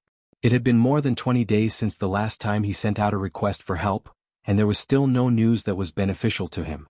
Ashikaga Yoshimasa, who was originally sitting in the military tent, could no longer sit still.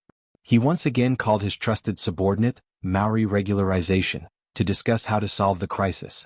When there were only two people in the tent, Ashikaga Yoshimasa said, "This general wishes to send someone to send a letter to Nankeido's Kuroda and have him come to meet us. What do you think?" When Ashikaga Yoshimasa finished speaking, Maori Regularization's body clearly tensed up. The Japanese Empire's navy was still very strong and they had a lot of soldiers. Right now, there were at least 300,000 Japanese Empire's navy in Nankeido. This was also the foundation of the Japanese Empire's navy. It's just that the five-star army's navy was more powerful, especially the cannons on the ship had a longer range so they didn't display their strength. But even so, the five-star army's navy didn't underestimate the strength of the five-star army. There was news that came back that the five-star army in Nankeido didn't attack, which was enough to explain everything. It was impossible for Ashikaga Yoshimasa not to know this, but now he wanted to transfer the navy out. Didn't he know that if he took the initiative to break through the siege, he would suffer heavy losses? But he still wanted to do this. The meaning behind it was a little bit personal. Maori Regularization's mind quickly thought of a possibility, that is, Ashikaga Yoshimasa was really afraid of the five-star army so he left himself a way out. After all, with the help of the navy, they would have the ability to leave the Japanese Empire at any time. In addition to here they could choose a new place to live. And without the help of a powerful navy, everything would be impossible. Could it be that the admiral is already prepared for the worst? Maori Regularization looked up at Ashikaga Yoshimasa and nodded. This is also good, although we will suffer some losses, it's not a long-term solution. Since Ashikaga Yoshimasa has already made a decision, even if Maori Regularization wanted to stop it, it would be difficult for him to do it. If he didn't do it well, he would offend the admiral, which would be very bad for his future. Maori Regularization agreed, which wasn't beyond Ashikaga Yoshimasa's expectations. He smiled and said, "Very well, things are settled like this." Ashikaga Yoshimasa was indeed prepared to lose and escape. In the face of the powerful offensive of the five-star army, he knew that some things were irreversible, especially after he didn't get a reply from Ming. This idea became even more firm. But what he didn't expect was that this backup plan accelerated the collapse of the entire Japanese army. Unlike the five-star army who had a radio station that was beyond this era, there were only two ways to send a letter to the Kuroda family. One was to send a letter by carrier pigeon, and the other was to send someone to deliver the letter. For the sake of insurance, both methods were used, and it was this decision that gave the five-star army time to prepare in advance. A carrier pigeon in the sky was not so easy to catch, especially a well-trained carrier pigeon. But this thing was not completely guaranteed. Accidents like carrier pigeons were not uncommon. In order to double insurance, Ashikaga Yoshimasa sent an inconspicuous civilian ship to Nankado. Things went bad because of this civilian ship. The outskirts of Nankado were already completely sealed off. Even Han Chinese civilian ships and merchant ships were not allowed to pass inspection, let alone a civilian ship of the Japanese Empire. So under the strict inspection, the messenger was found, and the matter of the Supreme General giving the order to break out of the encirclement was no longer a secret. His subordinates immediately reported the situation to Yang Qindong with a telegram. After hearing this, Yang Qindong, after serious consideration, decided to beat them at their own game. If everything was peaceful on the grasslands, Yang Qindong was not prepared to give any Japanese army a way out. They could only choose to surrender or die. But now the situation on the outskirts was not good, and the new Second Army could face a big problem at any time. Time waited for no one, and the Japanese Empire's matter had to be solved quickly. Among them, the Japanese Naval Division was an existence that gave Yang Qindong a great headache. 300,000 soldiers, a great advantage in terms of numbers, plus the existence of small cannons, it would not be easy to bite this hard bone. In addition, this Kuroda was not someone to be trifled with. According to the intelligence personnel hidden in Nankado, the security there was stable, which eliminated the possibility of an internal attack. Yang Qindong was worried about how to deal with this group of Japanese army and how to occupy Nankado to solve his own problems. However, the Supreme General Ashikaga Yoshimasa's order made him see an opportunity.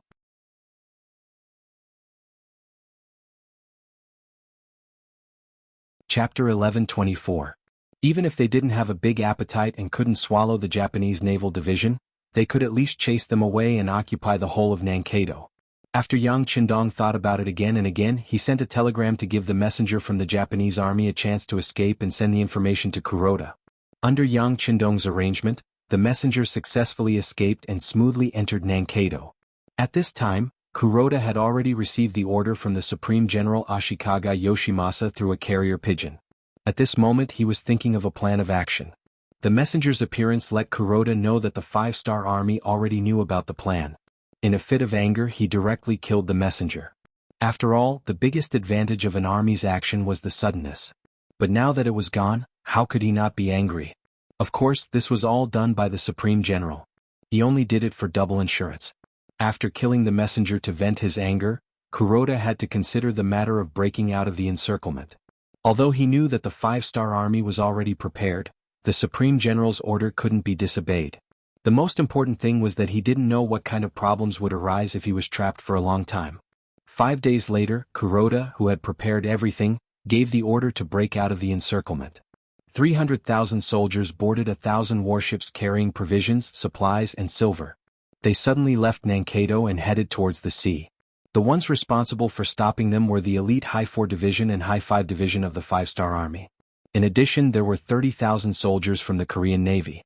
In total, there were less than 50,000 soldiers. Facing the 300,000 Japanese army, even if they were prepared and had the advantage of artillery, they still couldn't stop them all. In the end, after 3 days and 3 nights of battle, only half of the Japanese army's forces were left behind and escaped.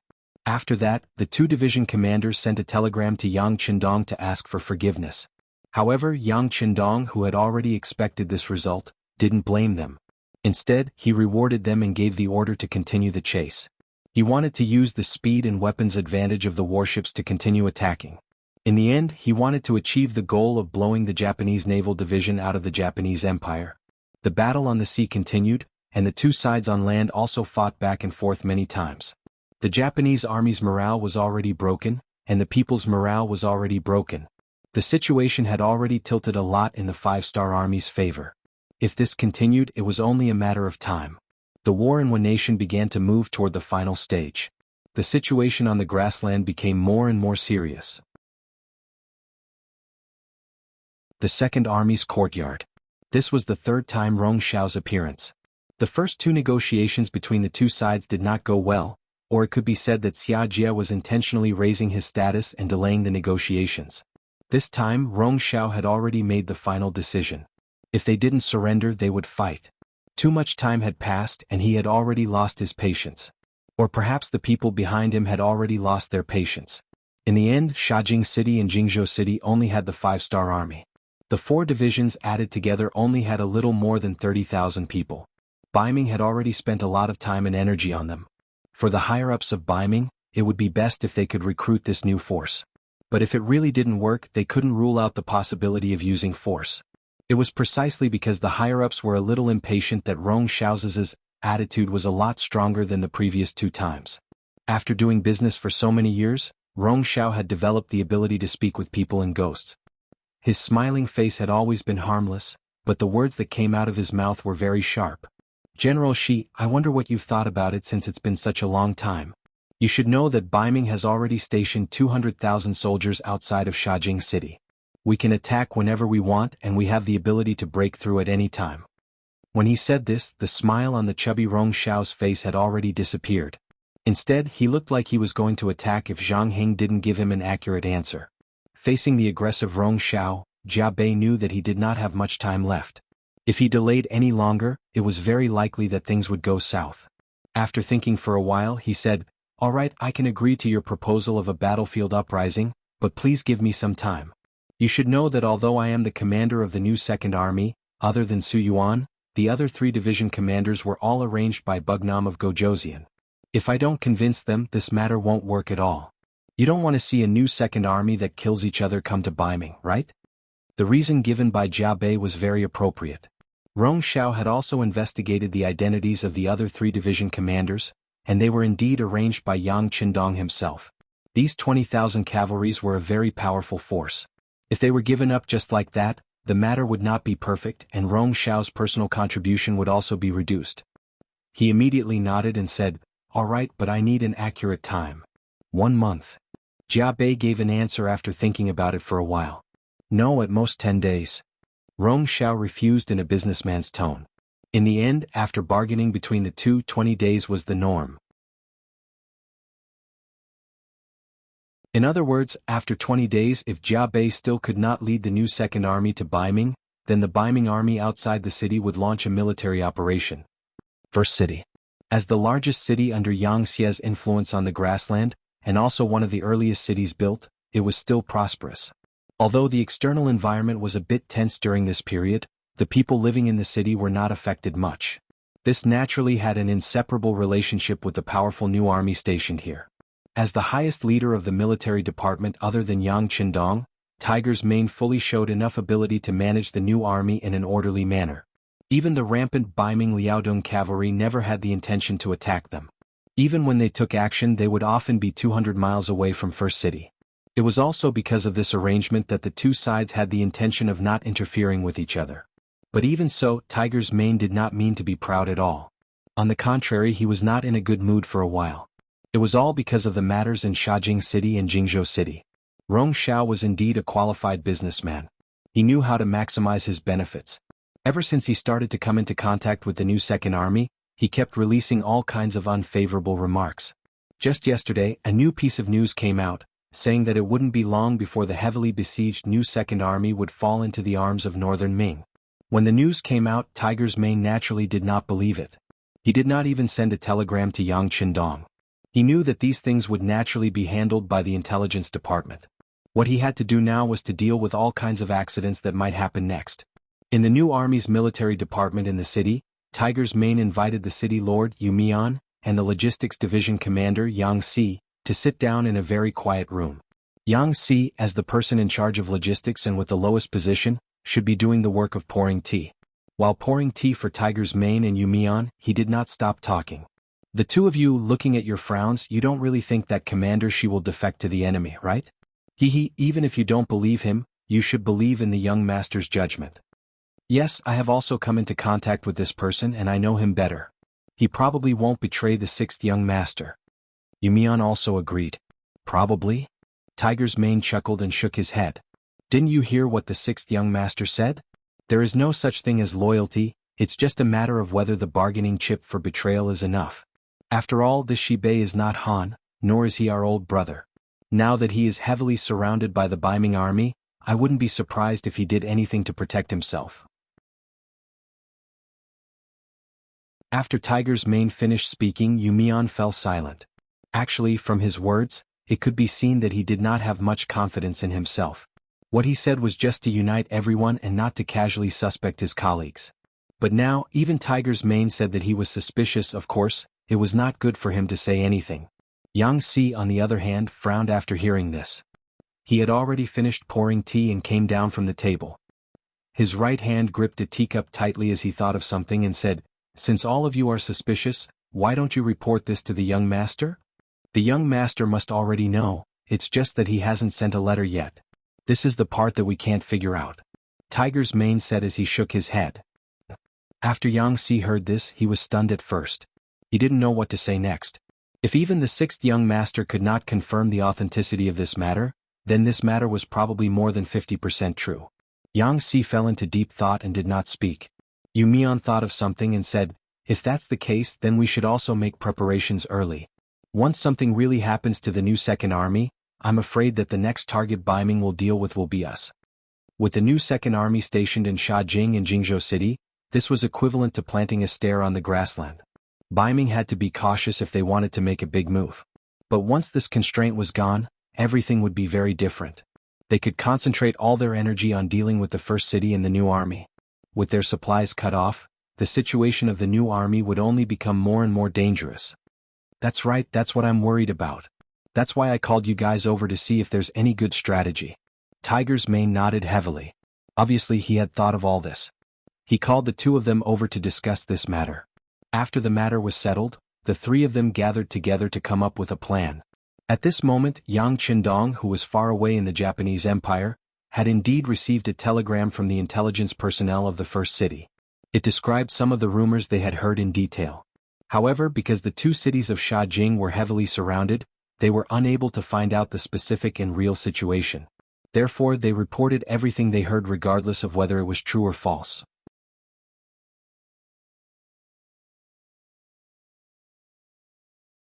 Chapter 11:25. Looking at the contents of the telegram in his hand, Yang Qindong's eyes flashed with a sharp light. In his heart he had sentenced Rong Xiao to death.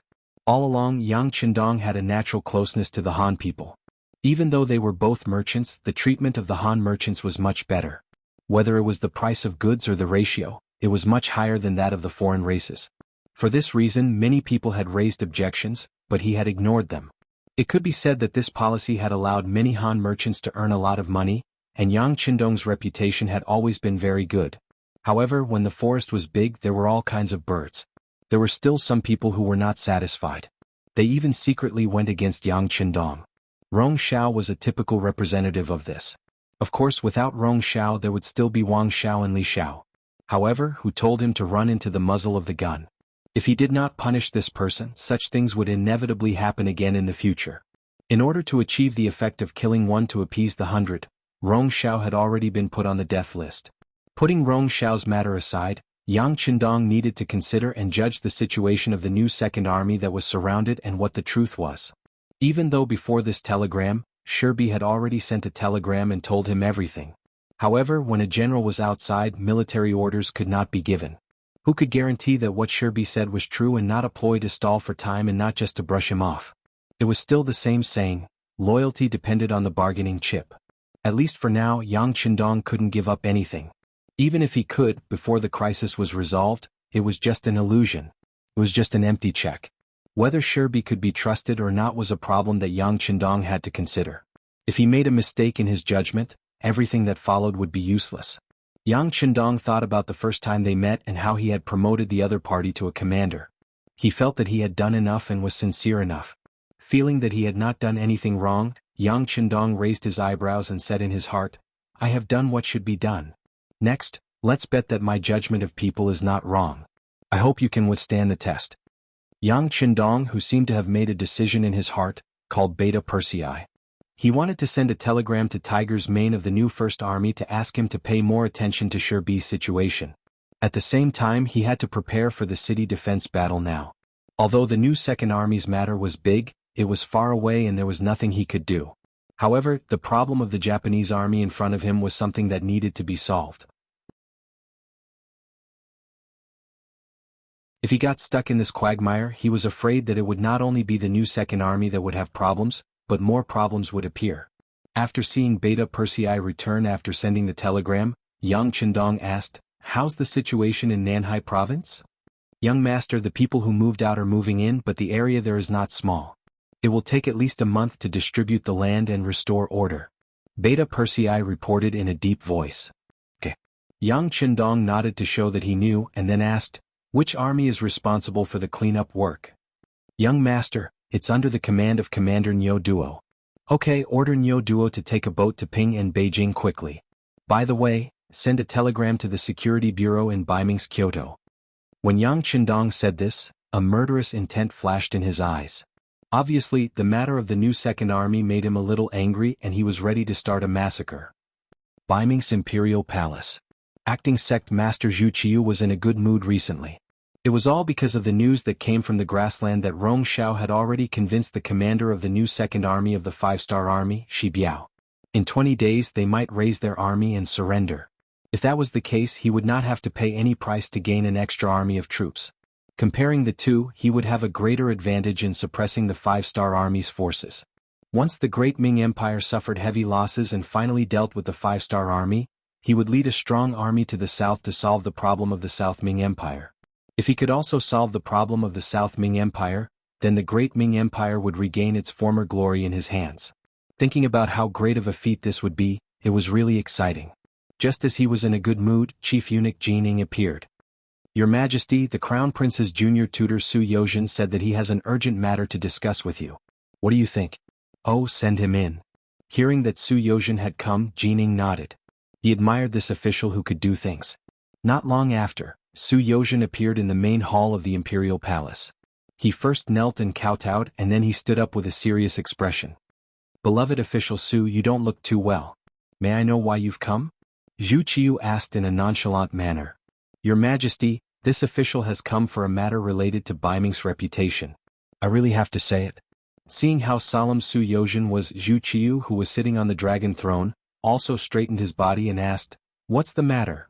"Yes, Your Majesty."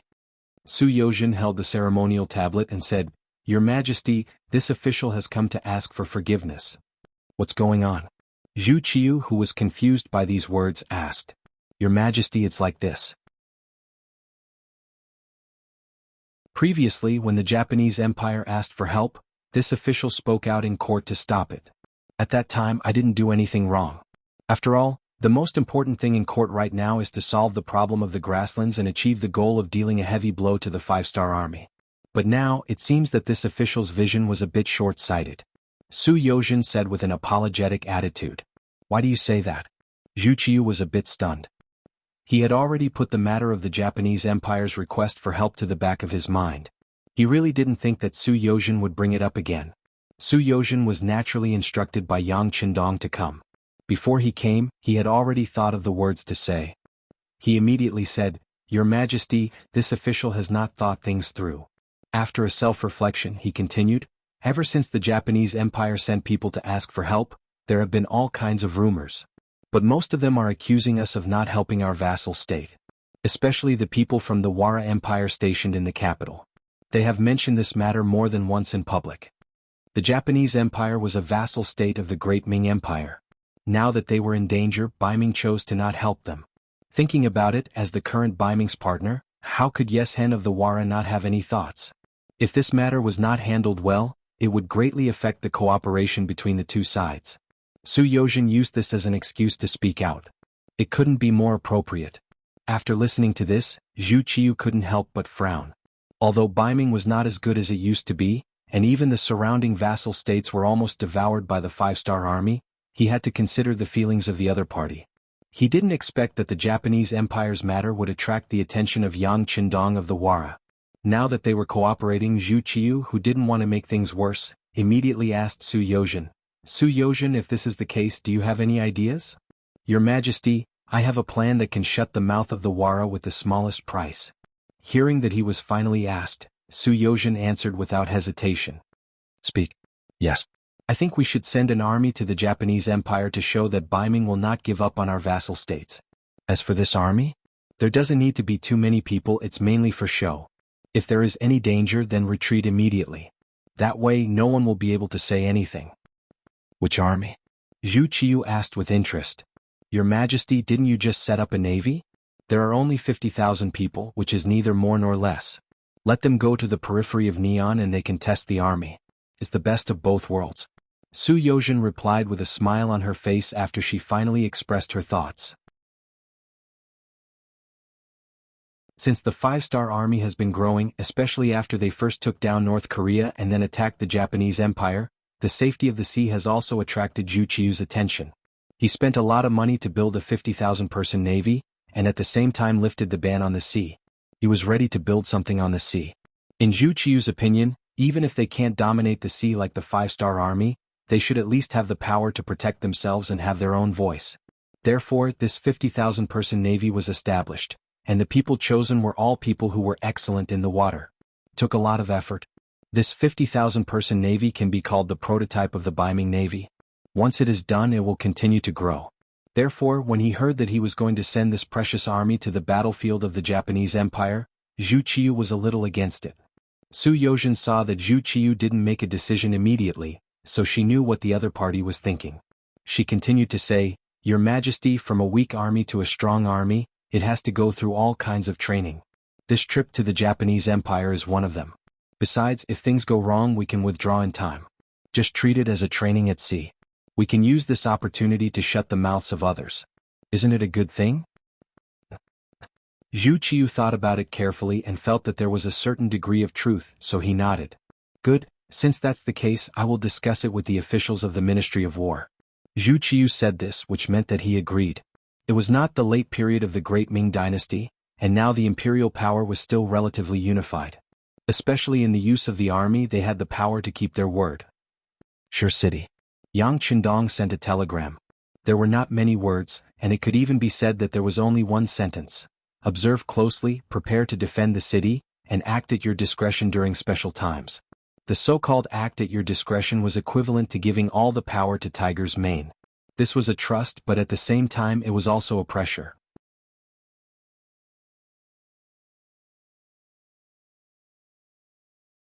Chapter 11:26. It was conceivable that if the matter was not resolved properly, Tiger's Mane would inevitably be blamed by others.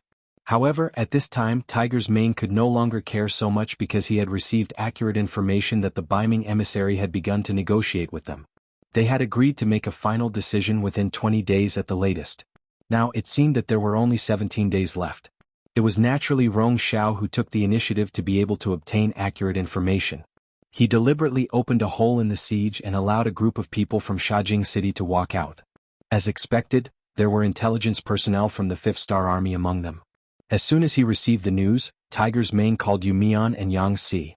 The three of them discussed together how to deal with the complicated situation that could change at any time.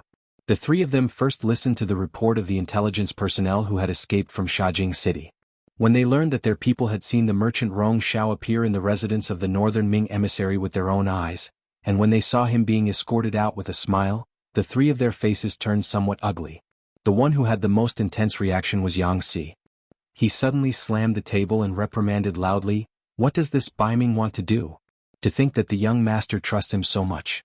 He actually dares to collude with foreign enemies and rebel. This is really intolerable." "That's right.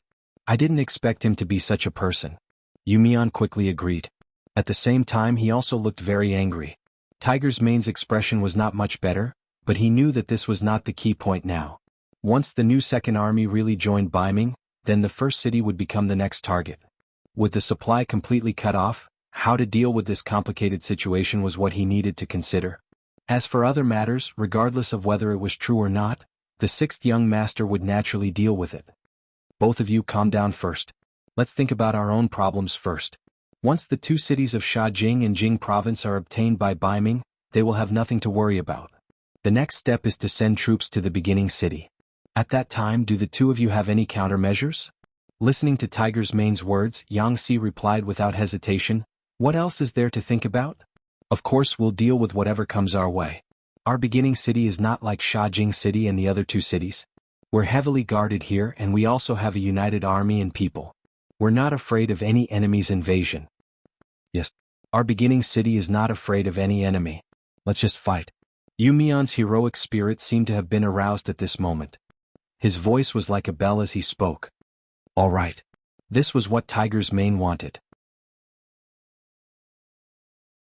As long as everyone had the same attitude and cooperated with each other, there was nothing that couldn't be done. There was no enemy that couldn't be defeated. Just as the situation on the grassland became very complicated, the war on the battlefield of the Japanese Empire was in full swing.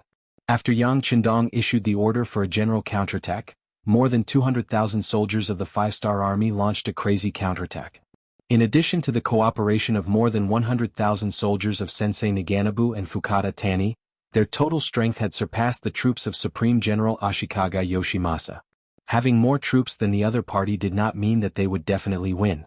However, the strength of the morale of the army and the strength of their combat power were enough to show that the scales of victory and defeat had tilted greatly.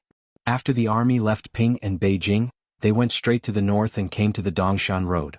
They separately conquered Jinjiang County, Mino County, Shindu County, and other places.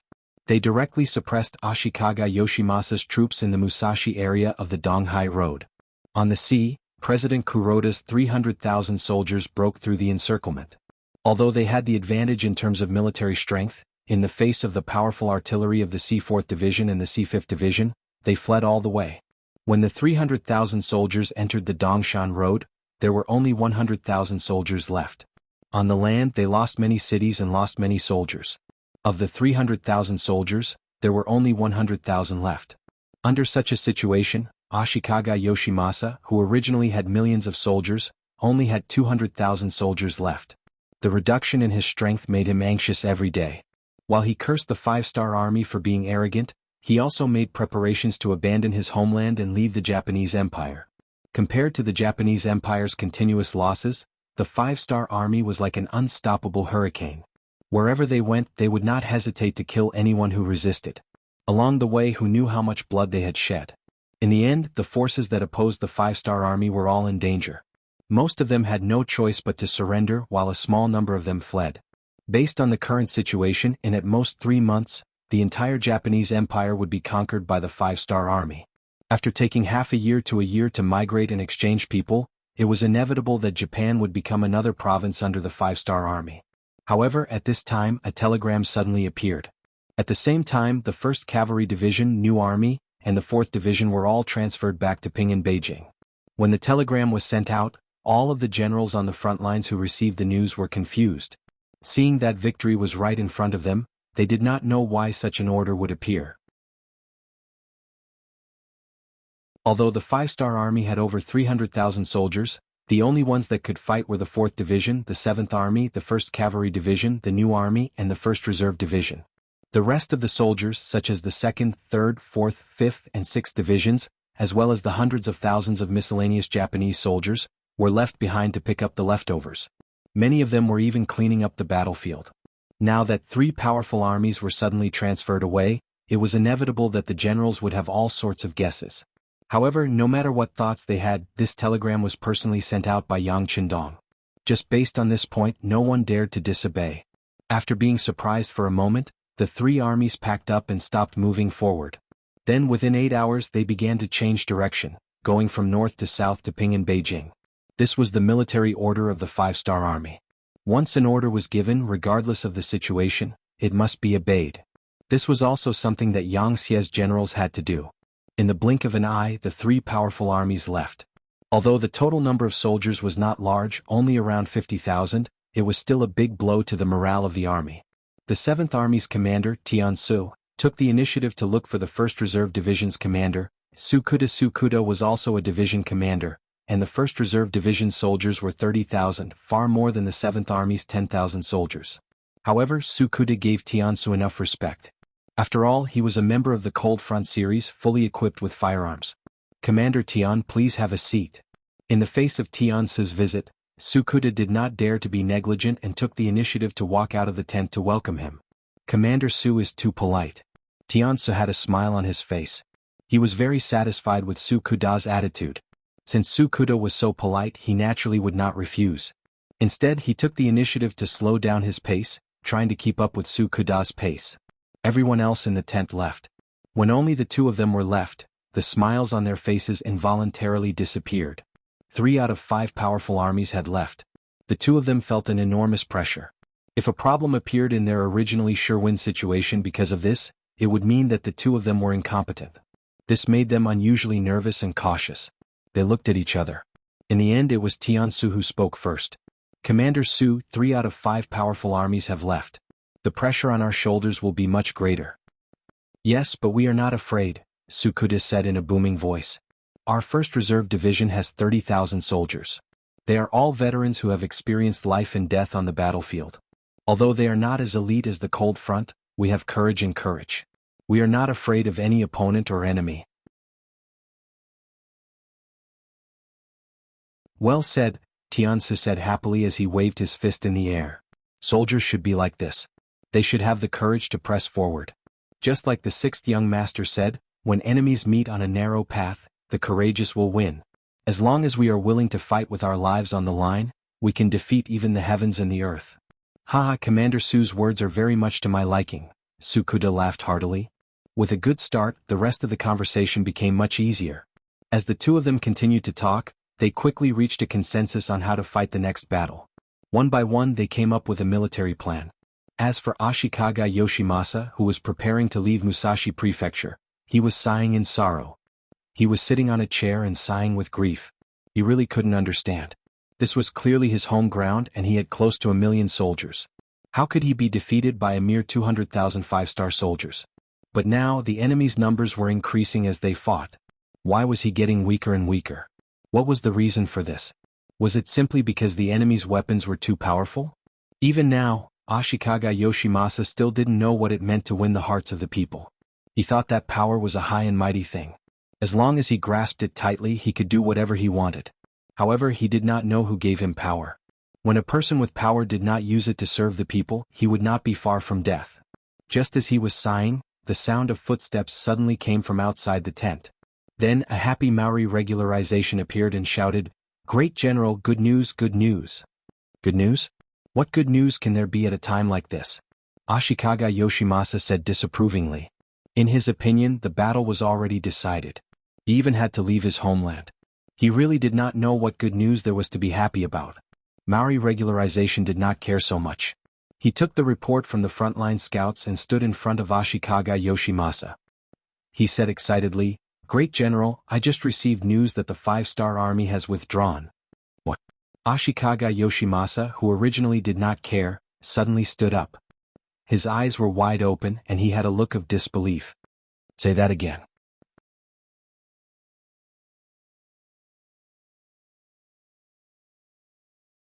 Chapter 11:27. Great General, the 5-star army has retreated. Maori regularization repeated. "Retreated? Ah, have they all retreated?" Ashikaga Yoshimasa's face flushed red with excitement. "No." Maori regularization explained. "The 5-star army has only retreated 50,000 soldiers." Originally, Ashikaga Yoshimasa thought that the 5-star army had completely retreated. Now that he heard that only 50,000 soldiers had left, which was less than a quarter of the army, he excitedly sat back down. Then he said with a dissatisfied tone, "Out of 200,000 soldiers, only 50,000 have left. Is there a need to be so happy?" One must know that he only had 100,000 soldiers on land. Even if the other party retreated 50,000 soldiers, he still did not have the confidence to win. Maori regularization was startled for a moment. Then he seemed to realize that he had said something wrong. He immediately took the initiative to explain, "Great General, although the 5-star army has only retreated 50,000 soldiers, the ones who left are all elites. There is the 4th Division of the Cold Vanguard Army, the powerful 1st Cavalry Division, and the new army." When Ashikaga Yoshimasa calmed down and heard that it was these 3 divisions that had left, a hint of joy flashed across his face. However, he quickly regained his composure and said, "At this time, why did these 3 divisions suddenly leave? What is Bugnam of Gojoseon doing?" "I don't know." Maori regularization shook his head. How could he know about such a confidential matter?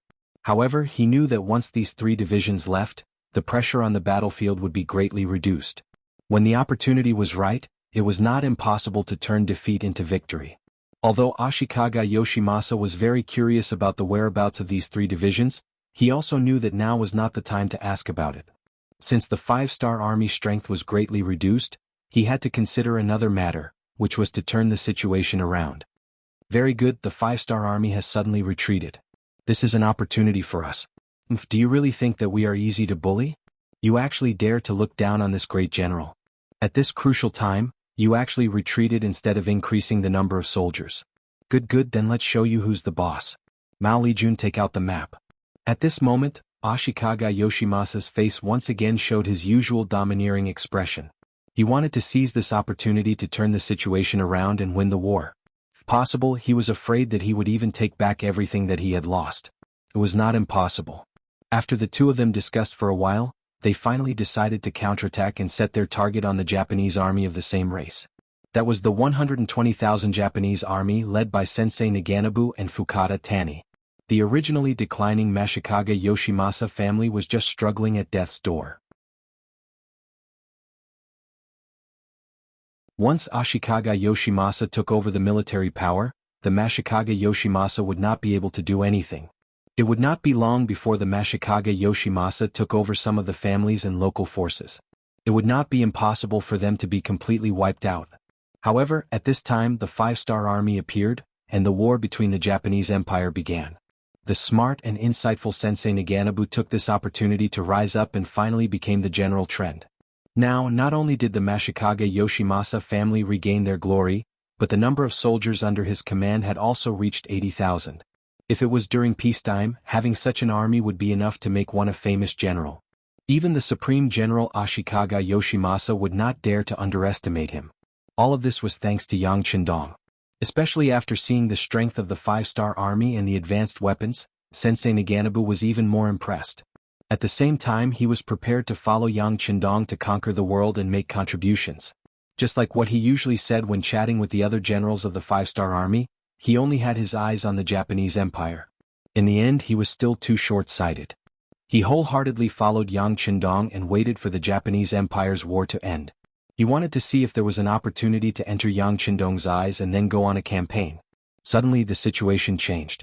The 5-star army suddenly withdrew and 3 strong armies left. This move really caught Sensei Naganobu off guard. Although he did not know where the 5-star army went, he knew that since Yang Qindong gave the order, it must be carried out. However, when his gaze returned to the battlefield, he could not help but worry about his own situation. Ashikaga Yoshimasa was able to be the supreme general of the Japanese Empire for so many years, and even completely take over the imperial power. It was not only because of luck, but also because this person was very capable. Now that such a big hole had appeared on his side, he did not believe that the other party did not notice and would not take any measures. And without the 3 strong armies, would the 5-star army still be able to win against the supreme general with an overwhelming advantage? Sensei Naganobu muttered in his heart. And there was another person who had the same thought, Fukada Tani. Unlike Sensei Naganobu, who took the initiative to join the 5-star army, Fukada Tani was forced to do so by the situation. Before this, he had fought with the 5-star army. Although he lost, he still gave the order to kill the people of the 5-star army. So, even though he was also a general of the Japanese army compared to the other party, his situation was not just a little bit worse. Originally, he thought that as long as he performed well and Ashikaga Yoshimasa was destroyed, Bugnam of Gojoseon would be in a good mood, and no one would look into his mistakes. But he did not think that the 5-star army would withdraw 50,000 of their main forces, which made the originally certain victory situation become delicate again. It was now impossible to determine who would win and who would lose. This made Fukada Tani, who was originally nervous, feel a great sense of helplessness. And it was at this time that an old friend suddenly came to the military camp, an old friend that he did not expect. This person was dressed as an ordinary Japanese army soldier. When he suddenly appeared in Fukada Tani's tent, he was really shocked. Maori regularization, why are you here? That's right, the person who came was Maori regularization, the general that Ashikaga Yoshimasa relied on the most. The reason why Maori regularization was able to come here was because of the discussion between him and the general. The two of them wanted to launch a counterattack when the 5-star army's main forces withdrew. But considering that they did not have the advantage in terms of military strength, they decided to start with the 5-star army. If they could find some spies and turn some generals to their own side, the military strength of both sides would have a fundamental change. At that time, winning the battle would not be impossible. After careful consideration, the two of them decided to target Fukada Tani. Although Fukada Tani's rebellion had caused the general to lose a lot of strength. But in this world there were no eternal enemies, only eternal benefits.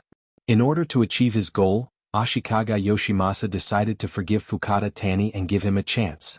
Now that the target was decided, the general had to consider how to proceed. When Maori Masori took the initiative to stand up and express his willingness to accept and complete this mission, Ashikaga Yoshimasa was somewhat unwilling. This was the general that he relied on the most. If something were to happen to him, the loss would be too great. Ashikaga Yoshimasa did not immediately agree, which made Maori regularization feel very touched. Didn't this mean that the other party valued and cared about him? Because of this, he had to do this task well, so he said, "General, this mission has to be done by me. First of all, my identity is important enough. Only if I go can I dispel some of Fukada Tani's concerns and worries. Second of all, if something were to happen, it would be better for me to die than for the general to be in danger. So please agree to my request." It had to be said that Maori regularization's reason was very reasonable. With his status, it was indeed possible for him to prove his side's sincerity.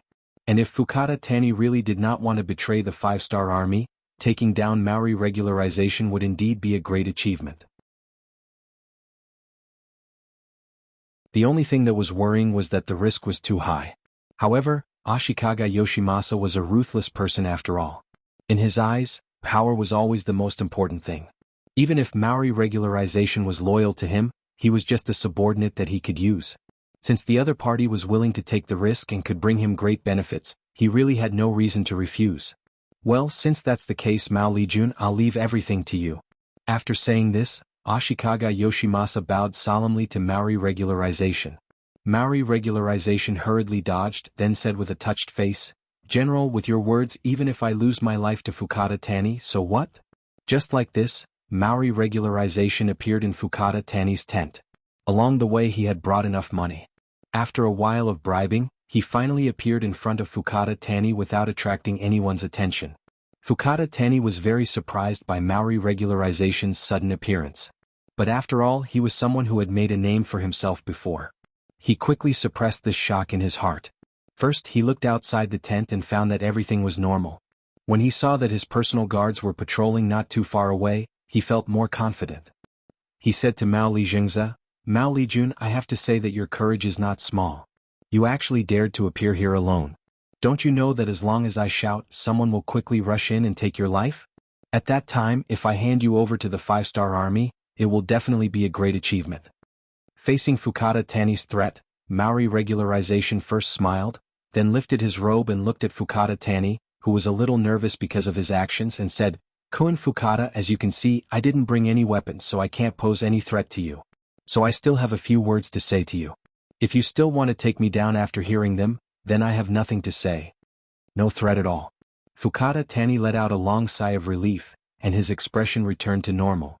Mao Lijun, you're quite brave. Good. With your boldness, this general will listen to what you have to say.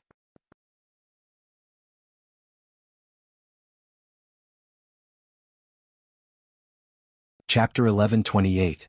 At this moment, Fukada Tani was a little relaxed and even a little happy. Especially when he saw Maori regularization, who used to order him around, lower his head, his mood was very good. Because he was happy, a smile unconsciously appeared on his face, and all of this fell into Maori regularization's eyes, which made him unable to help but have a trace of hatred in his heart. He was not a person who would not lower his head, just like when he faced General Ashikaga Yoshimasa, he often lowered his head. But to a villain like Fukada Tani he was too unwilling. If it were not for the sake of this big plan he would not have done this. And even if he did this, he secretly swore in his heart that once the plan succeeded, it would be the time for him to take Fukada Tani's life. Maori regularization thought with hatred in his heart, but on the surface, he lowered his head and said, "Koen Fukada, this time I came here under the orders of the general. Please, for the sake of national justice, help the Japanese Empire fight back against the five-star army. No matter what, the Japanese Empire should be our Japanese Empire, and we should not let outsiders touch it. Otherwise, our future generations will curse us for the rest of their lives." Maori regularization still wanted to talk, but Fukada Tani said impatiently, "Japanese Empire is your Japanese Empire, not ours, right? What kind of person was Ashikaga Yoshimasa, and how much he thirsted for power as a former subordinate Fukada Tani knew very well, so there was naturally no problem with this question. Fukada-kun, please wait for a moment. Let me finish my words. No one would be happy to have their words interrupted. If it were not for the situation, Maori regularization would have reprimanded him. Fukada Tani snorted and turned his head to the side to express his dissatisfaction, but he didn't say anything else. Then he continued to listen to Maori regularization. Kun Fukada, you asked a good question just now. I will answer this question now. In the future, the Japanese Empire will be our Japanese Empire. Regarding this matter, the Supreme General has already made a decision. Once he becomes the Emperor in the future, he will make you the Supreme General. You will be in charge of the military affairs of the entire Japanese Empire. Oh, that's right, here's a letter written by the General himself. You can take a look. As he spoke, Mao Lijiang handed over a prepared letter. In order to show his respect, he even extended both of his hands to pass it over. Initially, Shintinya had a nonchalant and joking expression on his face. However, when he heard that he would be appointed as the great general, his expression suddenly froze. Then he sat up straighter. Did the great general really say that? Of course. How could it be fake when it's written? If the Supreme General can't do it, Kun Fukada can take out this letter and announce it to the world. The Maori regularization's tone was extremely firm. With the letter in hand, Fukada Tani opened it and read it carefully. When he found that what was written was exactly the same as what the Maori regularization said, his expression became more excited. All of this fell into the eyes of the Maori regularization. After he sneered in his heart, he continued to add, "That's right, in order to express his sincerity and thank Kun Fukada for being so righteous, the Supreme General specially asked me to bring 500,000 taels of silver for you." Then 500,000 taels of silver was sent to Fukada Tani. With power and money, no one would be able to resist such benefits. In addition, the Maori regularization continued to say, "Kun Fukada, if this matter is successful, you will be the savior of the Japanese Empire. People will remember you for generations to come. This is an incomparably glorious matter." Yes. Fukada Tani's face changed from a joking expression to one of surprise. He was smiling from ear to ear. At this moment he really wanted to laugh 3 times to express his current feelings. But when he saw the Maori regularization standing in front of him very carefully, he suddenly came to a realization. His expression became very serious and he said very seriously, "I have seen the Supreme General's sincerity. He is right. The matters of the Japanese Empire should be solved within the Japanese Empire. How can we let outsiders benefit? Since that is the case, I am willing to raise my troops to help the Supreme General." His words were dignified and even had a sense of justice. But both of them knew that this was just an excuse. Sure enough, money can solve everything. Seeing Fukada Tani's current performance, the Maori regularization laughed. Then Fukada Tani's laughter also sounded. 8 hours later, when the sky was completely dark, the Maori regularization left. He brought Fukada Tani's promise and the plan that the two of them had discussed together.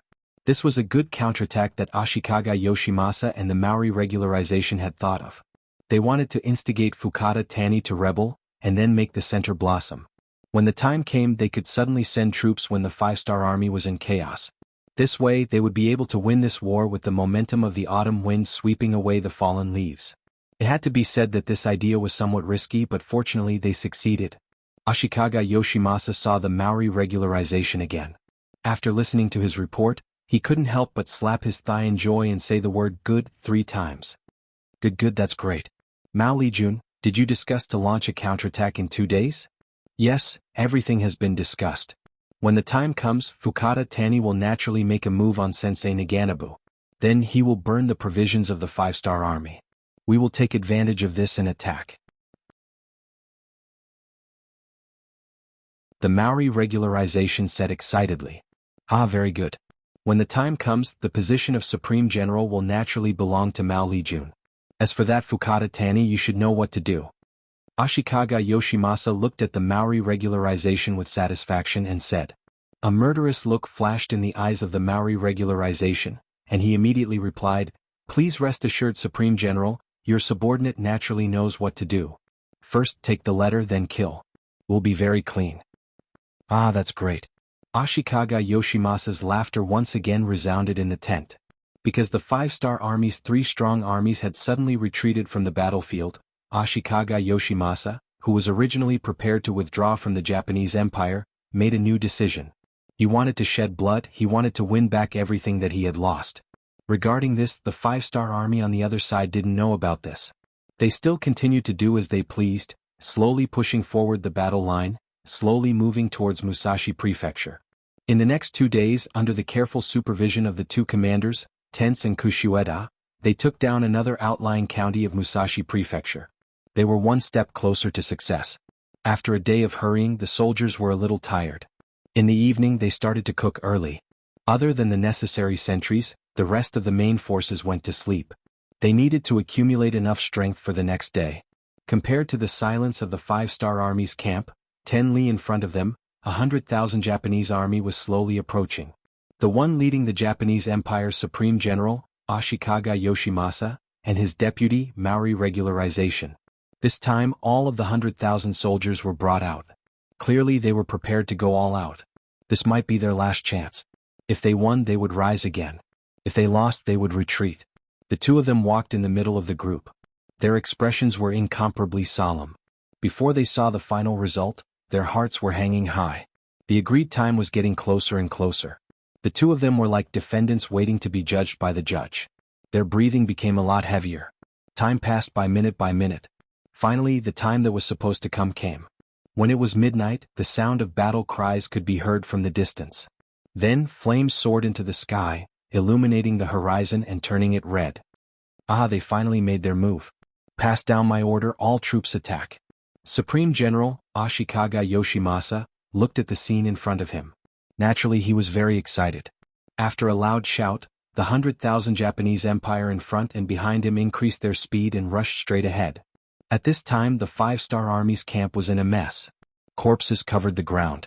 The smell of blood rushed to the nose and throat. There were military tents that were still burning. Fukada Tani, who was in full armor, was riding majestically on a tall horse and commanding the army. This time he suddenly launched a night attack and caught Sensei Naganabu off guard.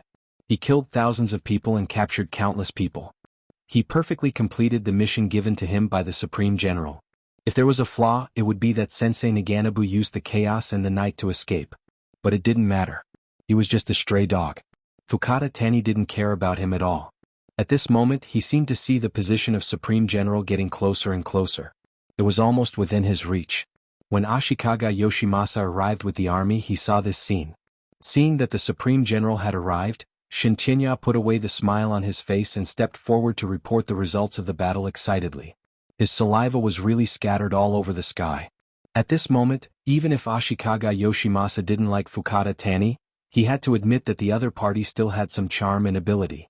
At least he completed the mission very well. So after listening to everything, he patted Fukada Tani's shoulder and said, "Very good, the next Supreme General is you. Now we have to follow up the victory and completely defeat the five-star army. We have to take back everything that originally belonged to us." "Yes. I am willing to be the vanguard and contribute to the new Japanese Empire." As if he was infected, Fukada Tani once again took the initiative to ask for the order. "Good, then I will have to trouble Kun Fukada." Ashikaga Yoshimasa nodded with satisfaction. Someone was willing to take the initiative to be the vanguard. That was really something to be happy about. Fukada Valley left, and he personally led his army of 50,000 to pursue the enemy. Behind him was Mori Masanori, who was also leading an army of 50,000. At the very back was Supreme General Ashikaga Yoshimasa, who was leading an army of 50,000.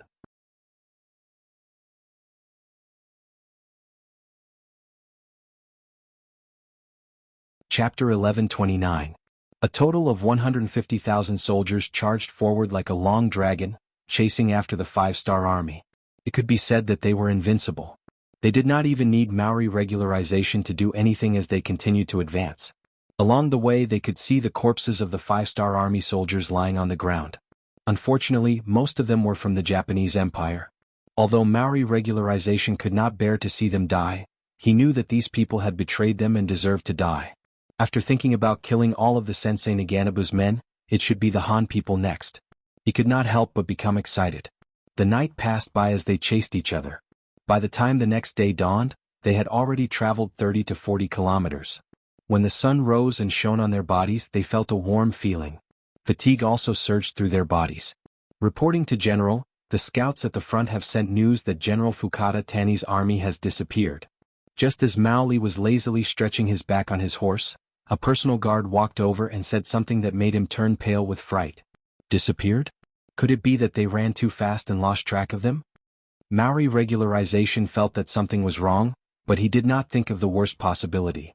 We didn't lose them, but they deliberately hid. General, we are surrounded by tall mountains. If someone wants to hide, it won't be easy to find them. The bodyguard didn't dare to speak nonsense without evidence, but he still had the ability to remind the general. They deliberately hid? How is that possible?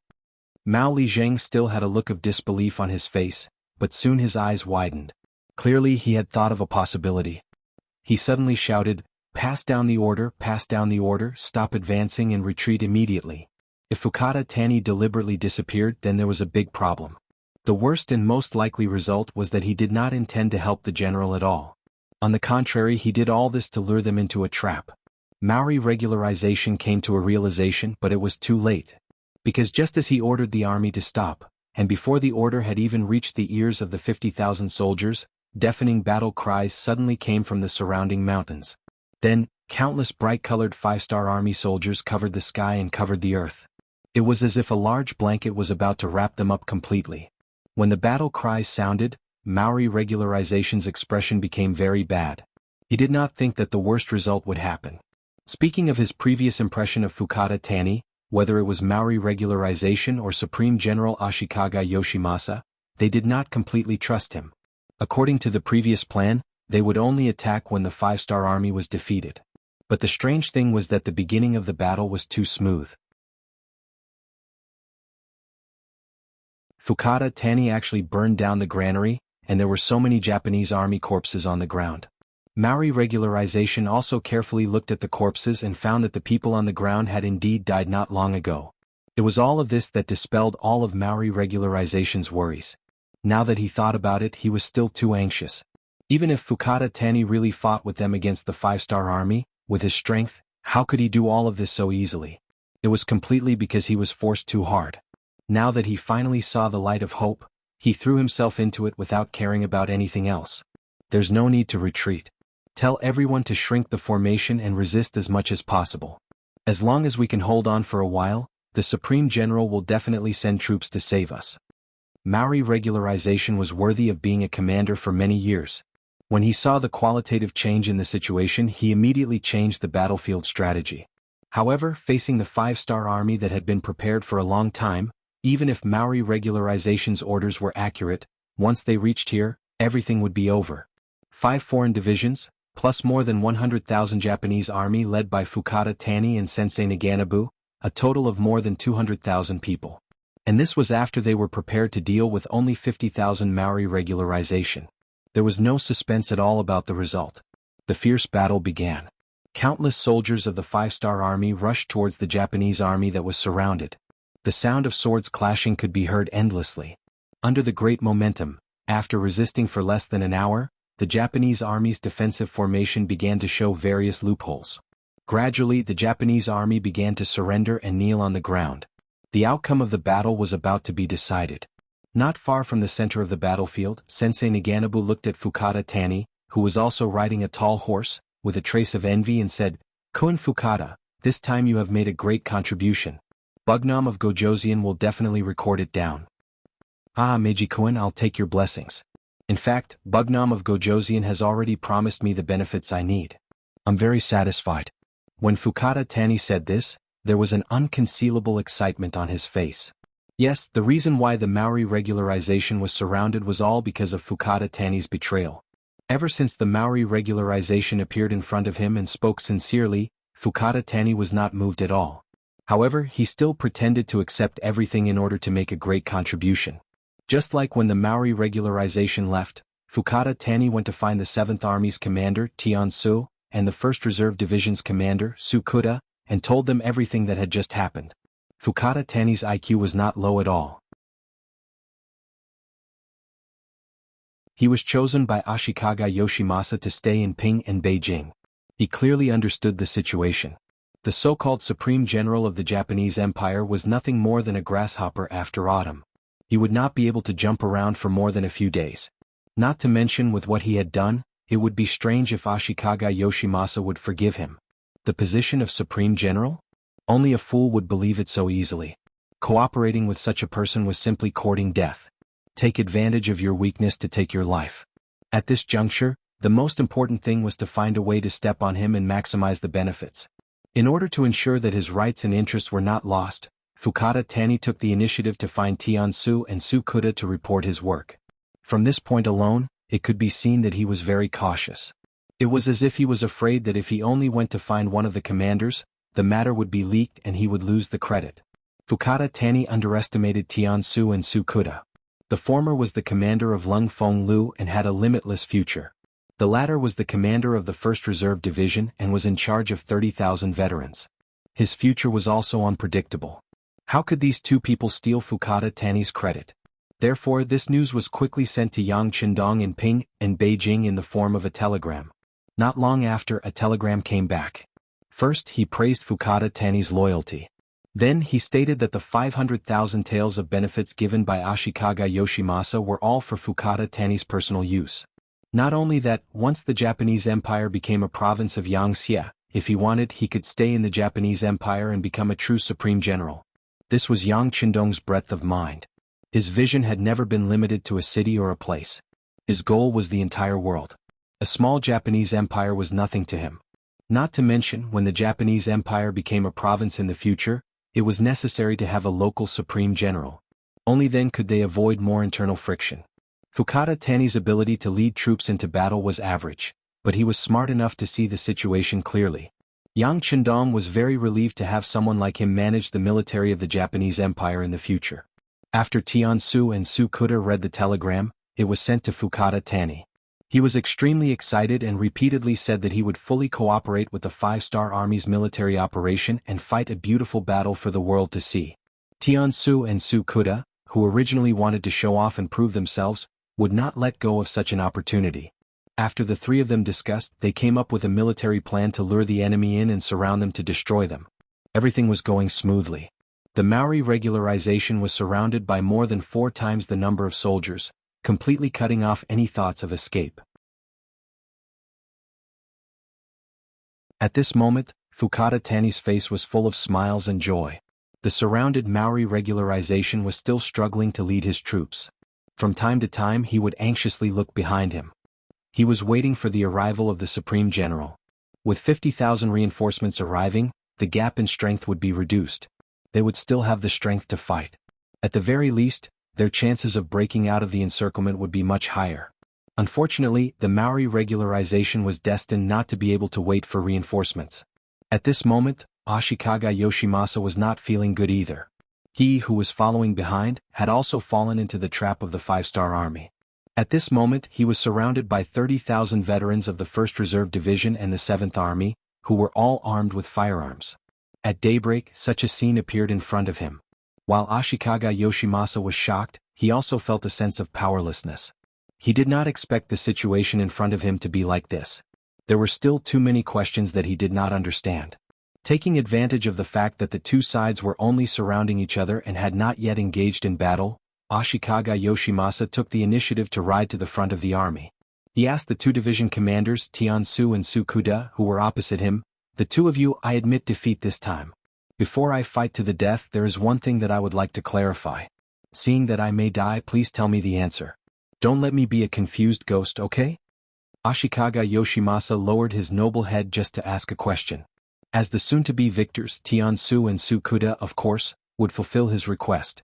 Tiansu took the initiative to say, "Okay, as long as your question does not involve any military secrets, we can consider telling you the answer." "Thank you." Imitating the Han people, Ashikaga Yoshimasa clasped his fist and bowed again. Then he raised his head and asked, "Last night your camp was ablaze. That should be the rations being burned, right? Also, there were so many corpses on the ground. I saw that they were indeed people who died not long ago. I want to ask, what is going on?"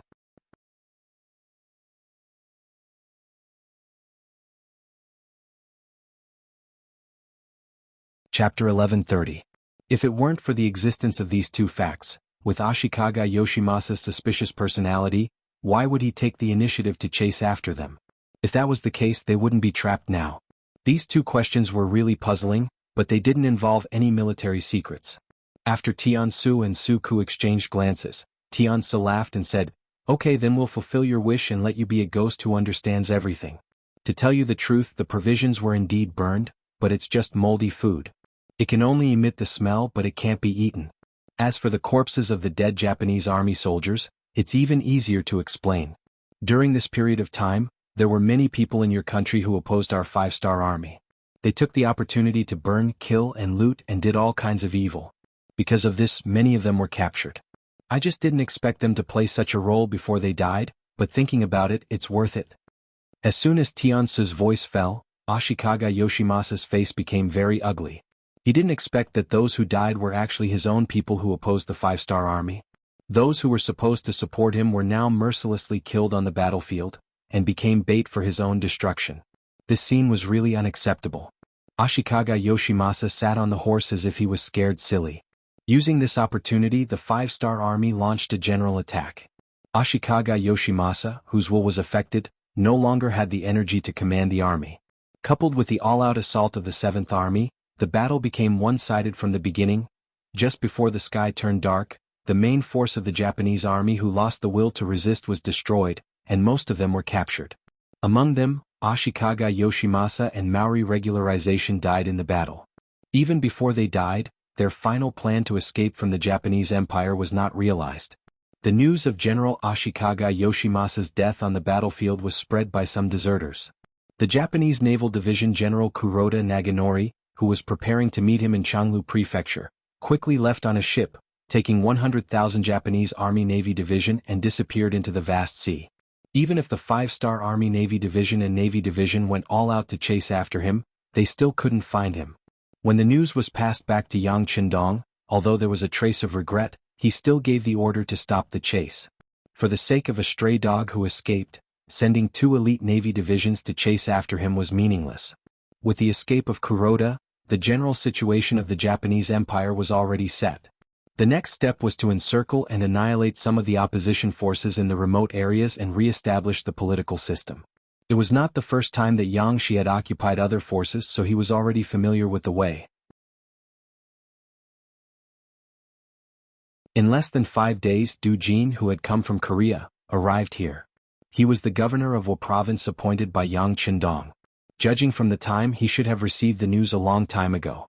At this point, the War of the Japanese Empire lasted 14 months from January 1458 to February 1459. The Japanese Empire became a part of Yangtze's territory and changed its name to Japan Province.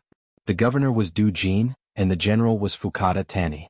In order to maintain the stability and prosperity of Japan Province, not only did Yangtze open a lot of businesses here, but Yang Qindong also allowed 100,000 soldiers and 100,000 navy divisions to stay here. At the same time that Shaowei Province was established, many mines were being developed at the same time. According to Yang Qindong's memories from his previous life, many mines that would take many years to be discovered were being developed one by one, especially silver mines. It could be imagined that with so many silver mines being developed, it would be a great financial support for Yangtze's forces. Of course, these things were handed over to the new governor, Du Jin, to deal with. As Japan Province was established and gradually stabilized, Yang Qindong's eyes began to move to the west, which was Baiming and the grasslands. Before this, a piece of news first appeared in front of Yang Qindong. According to Su Yojin, 50,000 Baiming Navy divisions had arrived at Japan Province's South Sea Road. Because communication was blocked, these people didn't know that the Japanese Empire had been replaced by Yangtze's Japan Province. They're here to give you a gift. Alright, accept it. After receiving the news, Yang Qindong laughed and gave the order. In reality, this wasn't a coincidence. It was something that Yang Qindong had planned for a long time. Even the 4th Army Division, the 1st Cavalry Division, and the new army had been mobilized from the battlefield to welcome these 50,000 Baiming Navy divisions. 50,000 Baiming Navy divisions weren't much, not to mention that they had just been established, so their fighting strength was mediocre. The reason why Yang Qindong attached so much importance to them was to attack Baiming Navy divisions and use this name to make a move against Baiming. Yes, Yang Qindong had already decided to go to war with Baiming. Since the other party wanted to attack the new Second Army, it would be impolite not to reciprocate. Of course he had to return the favor. As for whether this battle would be a partial one or a full-scale one, it would depend on the development of the situation. Ming Navy divisions naturally knew Yang Qindong's intentions, especially the Navy Division General Song Yong. At this moment he was standing on a ship in high spirits, looking at the Japanese army soldiers and civilians who were lining the streets to welcome him. South Sea Road, Tosa Prefecture. This place was close to the coastline and was also the only way for various forces to enter this place. Now, in front of the largest dock here, there were tens of thousands of soldiers and civilians of the Japanese Empire. They were shouting the slogan of the Celestial Empire to welcome the guests from afar. Song Yong, who was leading a group of Ming Navy divisions, had a full smile on his face. He was very happy in his heart. Everything in front of him made him very excited. After all, it would be strange if he wasn't in a good mood after receiving such a welcome. What made him the happiest was that on the way here, they had encountered the Five-Star Army at sea. At that time he was very nervous. Everyone knew that the Five-Star Army's Navy divisions were very powerful. Just when Song Yong was sweating cold sweat and was thinking about whether to return the fleet or not, the Five-Star Army's Navy divisions suddenly retreated. It was as if they were afraid of them. The difference between heaven and earth made Song Yong a little confused, but he quickly remembered that he was representing Ming. Even if the great Ming dynasty was divided into two, a starving camel was still bigger than a horse. It was still not something that anyone could spy on. It was precisely because of this experience that Song Yong was full of confidence in this operation. Even the powerful Five-Star Army's Navy divisions didn't dare to be enemies with him. What else was there to be afraid of? As a result, his task this time should be very simple. Along the way his mood became very happy.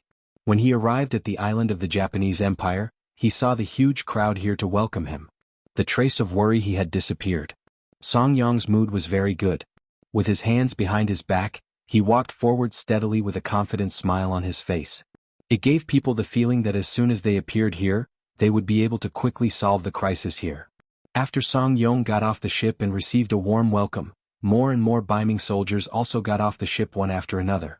After drifting on the sea for so many days, anyone would feel a little uncomfortable. Now that they could walk on land and they were so welcomed, it was a very wonderful thing. The person in charge of welcoming Song Yong was a Japanese army general called Okabe Uchiyama. It was said that he was a very important general under Ashikaga Yoshimasa. He was responsible for receiving Song Yong and his party. This Okabe Uchiyama, who was not very tall and even looked a little wretched, seemed to be very good at grasping people's hearts. He had a smile on his face that made people feel like they were bathing in spring. He accompanied Song Yong all the way to a small town not far from the dock. General Song, we thank the great Ming Empire for sending troops to support us. In order to express our gratitude, the great Ming Empire has prepared food and wine, as well as beautiful women. We will certainly not let General Song down. At the same time, Okabe Uchiyama took out 2 banknotes worth 100,000 silver from his arms like a magic trick and put them in Song Yong's hand when no one was looking. Song Yong's eyes only glanced at the banknotes. After seeing the amount on it, the originally very happy Song Yong's face became even redder. He didn't expect to have such a harvest. It was said that the Japanese Empire was a small country, poor and pitiful. He thought that coming here would be difficult, but now it seems that this was not the case. It has to be said that the great Ming Empire's people were prejudiced. Under the Confucian education they seemed to be the only orthodox people in the world, and they were the most powerful. Because of this, they had a sense of superiority, but if they underestimated the great Ming Empire, it was only a matter of time before they suffered a big loss. Back to the topic, Song Yong held the banknotes in his arms and patted his chest in joy as he said to Okabe Uchiyama, "General Okabe, you can rest assured. With our Ming Navy here, the Five-Star Army will not dare to act rashly. They are only the subjects of Bugnam of Gojoseon. How could they dare to become enemies with the Emperor of Ming?" Good, with General Song's words, that's great. And how about this, let's drink and eat first. In the words of the Han people, it's a welcoming dinner for everyone. After that, we'll go and rest. I've arranged a surprise for General Song in the room. As for the Five-Star Army, we'll talk about it tomorrow. Okabe Uchiyama's eyes were squinted, and he was smiling so much that his eyes almost disappeared. He was expressing his joy. Of course, Song Yong knew what an unexpected surprise was. He had just seen a lot of girls from the Japanese Empire in the crowd. They were all dressed up beautifully and their eyes were like silk. Their faces were so soft that it seemed like water could be squeezed out of them. There were a lot of girls, and they had already attracted the attention of the Ming Navy soldiers. Okabe Uchiyama had also intentionally mentioned the word beautiful, so how could he not know what it meant? Ah, good, then I will have to trouble General Okabe. General Song is too polite. This is what we should do. You are here to help us. Okabe Uchiyama continued to laugh.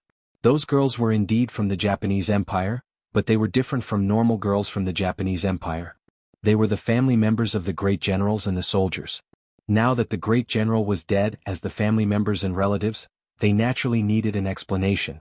In the end, after some consideration, Okabe Uchiyama gathered them together and started a sex business.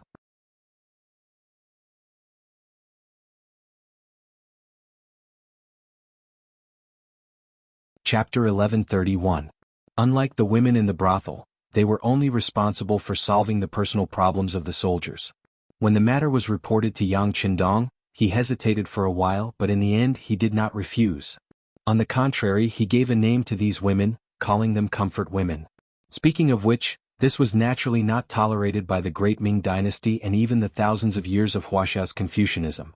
However, when he thought of what happened in Nanjing in his previous life, and how many women in Huaxia were harmed by the Japanese Empire, he could not bear to do it.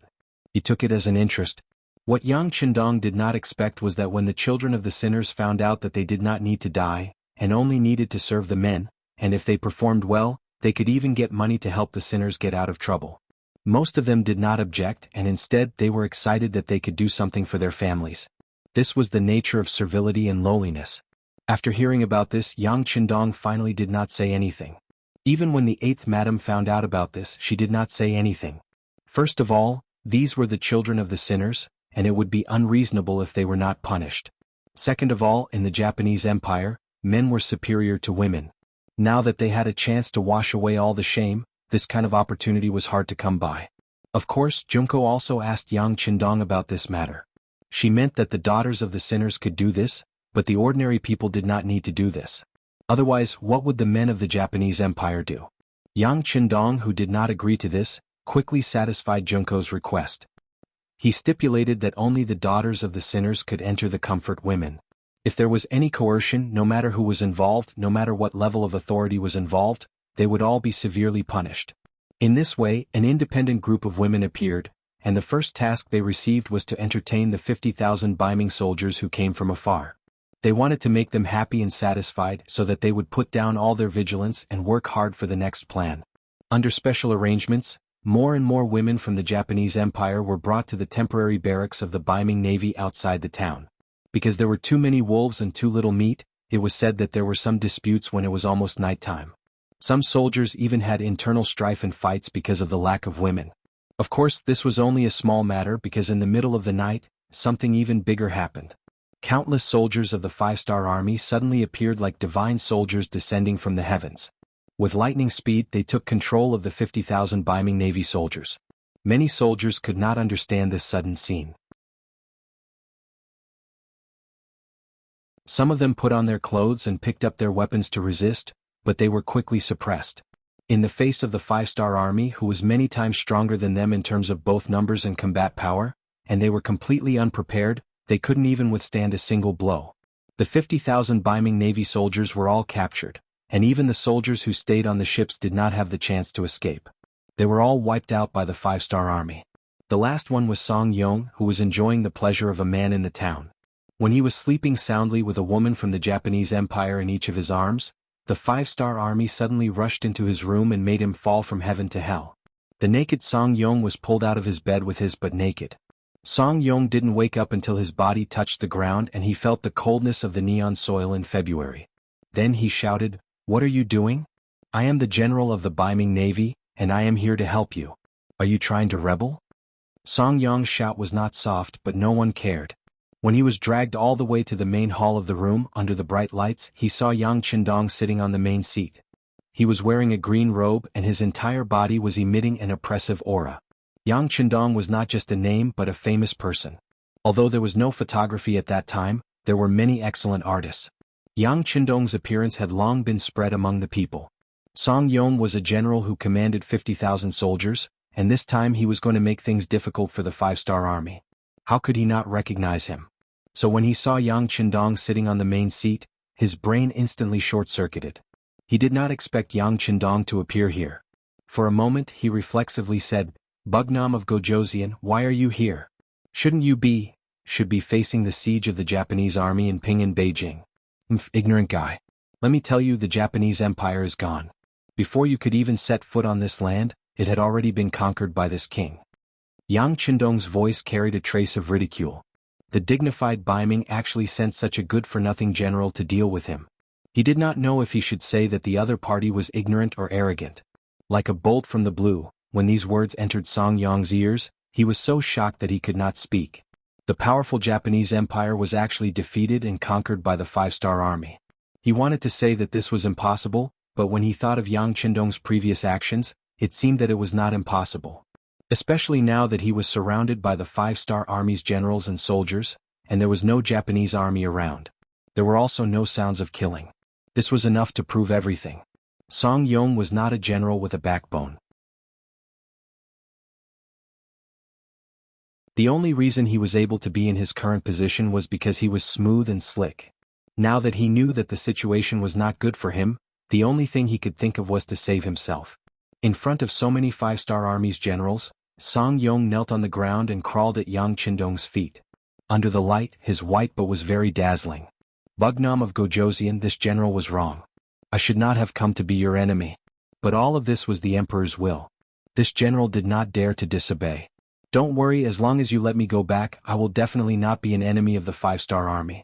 I am willing to swear." With snot and tears, Song Yong did not have the demeanor of a general at all. But right now, not only did his appearance not make people feel any pity or sympathy, it only made him receive countless disdain. In front of so many generals, if he had some backbone, even if he died, he would still receive everyone's respect. But kneeling and begging for mercy was the most cowardly display. Soldiers were cowardly while generals were cowardly. It could be imagined that even the general leading the army was like this. It would be strange if they could train qualified and outstanding soldiers. Yang Qindong was also speechless at Song Yong's current appearance. He originally thought that the other party would appear and reprimand him. After all, from a righteous point of view, the other party had received the order of the Emperor of Bai Ming, while he was just a king. He had even planned to talk back to him, but he never thought that the other party would kneel on the ground and beg for mercy. This made him unable to say a lot of the words he had prepared.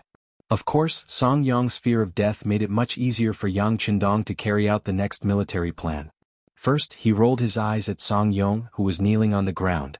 Then he turned his gaze to Yang Er, who was standing next to him. He then covered Song Yong with a sheet. Although the thin sheet couldn't play an absolute role in this cold weather, it could still cover his face. "I'll leave the rest to you."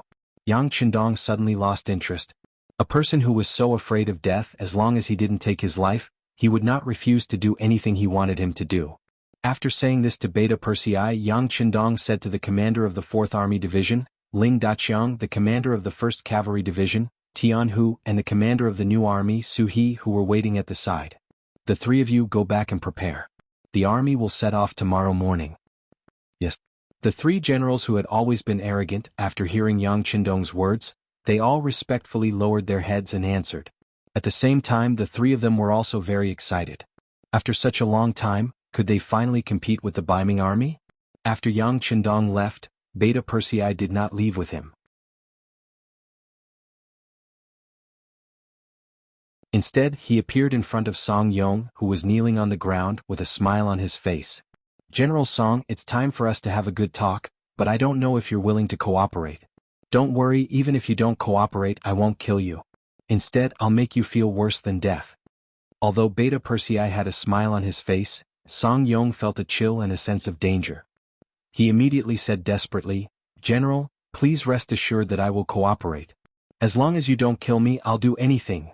A few hours later, when the sky had just brightened, tens of thousands of the 5-star army boarded Bai Ming's ships and disappeared. In just one day, the docks in Tosa Prefecture regained its tranquility. If it was someone who did not know, they would not be able to imagine that this place would be so lively yesterday. Shajing City. Tomorrow was the 20th day, which meant that he only had one night to delay. He had to make a decision whether to surrender or fight. Sitting in the study room, the candlelight reflected on his face. He had only been surrounded for a few months, but at this moment he looked a lot paler than before. Mental exhaustion was the reason for all of this. Originally, he was just a Mongolian general, and he was even the kind of general who was not valued. In the past, even eating and dressing had been a problem. However, everything changed after meeting Yang Qindong. He was put in an important position and was treated better. Especially the trust he had in Yang Qindong made him feel like he was willing to die for his bosom friend. Especially after he became the commander of the new Second Army, he was ready to go all out. He wanted to let everyone know that the 6th young master did not misjudge him. He had such strength, and most importantly, he had such loyalty.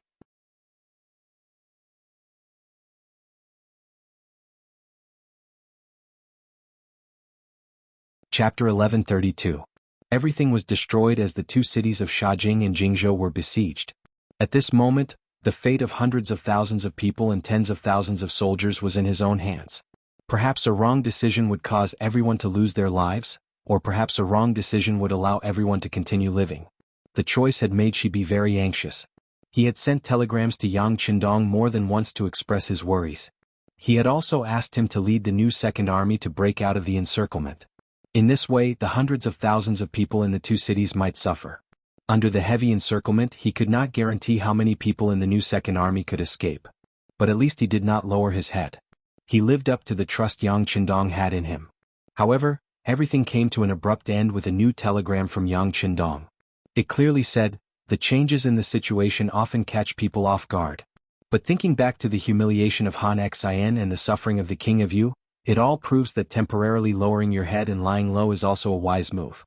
As for where to go, no matter what decision you make, I believe in you." It was a simple sentence.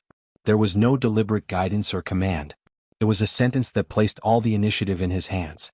But the more it was like this, the more Shibi felt the weight of the responsibility. He could not make a decision for a long time. "Master," outside the door, Division Commander Kong Ji and Guard Captain Wu asked to see you.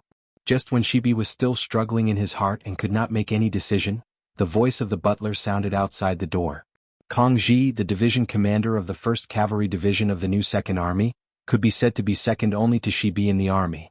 In other words, once something happened to Shibi, Kong Ji would be the temporary division commander of the new Second Army. This was also what Yang Qindong had said when he established the new Second Army. Wu Xiaoyi, Shibi's guard captain, was not only strong but also loyal. It could be said that he was the last line of defense to ensure Shibi's safety. When something big happened, Shibi would discuss it with him. It could be seen that he was also a very important figure in the new Second Army. It was these two people who came together in the night. Even Shibi did not pay attention to them. "Please?" Soon, the housekeeper brought the two of them into the study.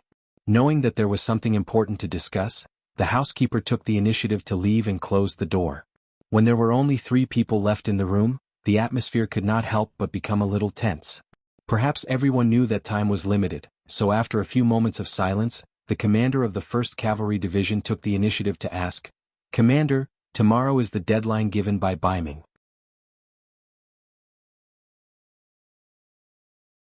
What's your decision?" Shibi didn't answer immediately. Instead, she asked, "What do you two think?" At this moment, the atmosphere in the room became tense again. The 3 of them knew that every decision would affect the life and death of hundreds of thousands of people. But no matter how difficult it was, the decision still had to be made. After Division Commander Kong Ji and the guard captain Wu Xiaoyi looked at each other, the former said, "Commander, Shajing City is now surrounded by Ming's army. There is a shortage of food in the city. Even the soldiers have changed from 3 meals a day to 2 meals a day. Their combat strength is going to decline. Under such circumstances, we may have to surrender." As soon as Kong Ji finished speaking, the guard captain Wu Xiaoyi on the side agreed. "That's right. We are too weak. If we fight head-on, we won't have a good ending. So I agree to surrender to Ming." The 2 right-hand men spoke at the same time. After hearing this, Shibi's face became very ugly. She even trembled all over. Obviously, she was very angry. Under such circumstances, Kong Ji didn't seem to see it. He still asked, "Commander, what do you mean?" "What do I mean? Of course I don't agree. So what if we die? At most, we will be a hero again after 18 years. But if we really surrender to Ming, we will be cutting ourselves off from the 5th Star Army and the 6th Young Master. When that time comes, do you think you can live with your conscience? Even if we survive, we will be struggling at death's door. So, I will never surrender. At most we will fight until both sides suffer. I believe that with a strong defense, even Bai Ming's army won't be able to take advantage of us. Even if we lose in the end, we will take a bite out of them. Shibi said these words with a face full of anger. It was completely different from his usual calmness. He was really angry. He didn't expect that the two people he trusted the most would choose to surrender. This was what he couldn't stand. With this angry shout, Kang Ji and Wu Xiaoyi instantly became mute. Obviously, they didn't expect that the usually calm and resourceful commander would act so crazily. However, after a few moments, Kang Ji was the first to react. He also said in a very emotional tone, "Commander, are you really going to choose to fight head-on? Don't you know that if you really do this, it means that hundreds of thousands of people will die? How can you bear to do this?" "Of course I can't bear to do this, but compared to the sixth young master's importance, I am more unwilling to betray him, even if it means death." Shibi's voice was resolute and decisive. At this moment, it seemed like Shibi had made the final decision. Shibi was the commander of an army. If he made this decision, then the matter was basically settled. Therefore, these words were the final decision. If nothing unexpected happened, Rong Xiao would come to the residence tomorrow and get this result. Kang Ji and Wu Xiaoyi should have been furious when they heard the result. After all, their lives had been lost as well. However, for some reason, not only were they not angry, they even chuckled. Ah, ah, ah, ah, ah, ah. Xia Biao had been waiting for the two of them to interrogate him, and had even prepared himself for a big fight, when he suddenly heard endless laughter. At this moment, even he didn't know what was going on, so he looked at the two of them. Kang Ji and Wu Xiaoyi stood at attention almost at the same time, then solemnly saluted him. "Commander, we are sorry. Just now we were just testing you. In fact, we have the same thoughts as you. We can't let down the 5-star army and we can't let down Bugnam of Gojoseon." Shibi saw the two's actions. At this moment he finally understood what was going on. He couldn't help but shake his head with a bitter smile. "To be honest, the two of you really made me angry just now. I thought there was something wrong with my eyes again. We can't learn from people like Su Yuan. I was personally chosen by the 6th young master. How could I do such a thing?" "That's right." First, he reprimanded Su Yuan verbally. Then Kang Ji continued, "Commander, your choice and loyalty are admirable and we should learn from you. However, the matter of Shajing City cannot be delayed. We must give you an explanation." "What explanation do you need?" "Of course, we refuse to surrender and prepare to fight." This time Shibi said without hesitation. "No."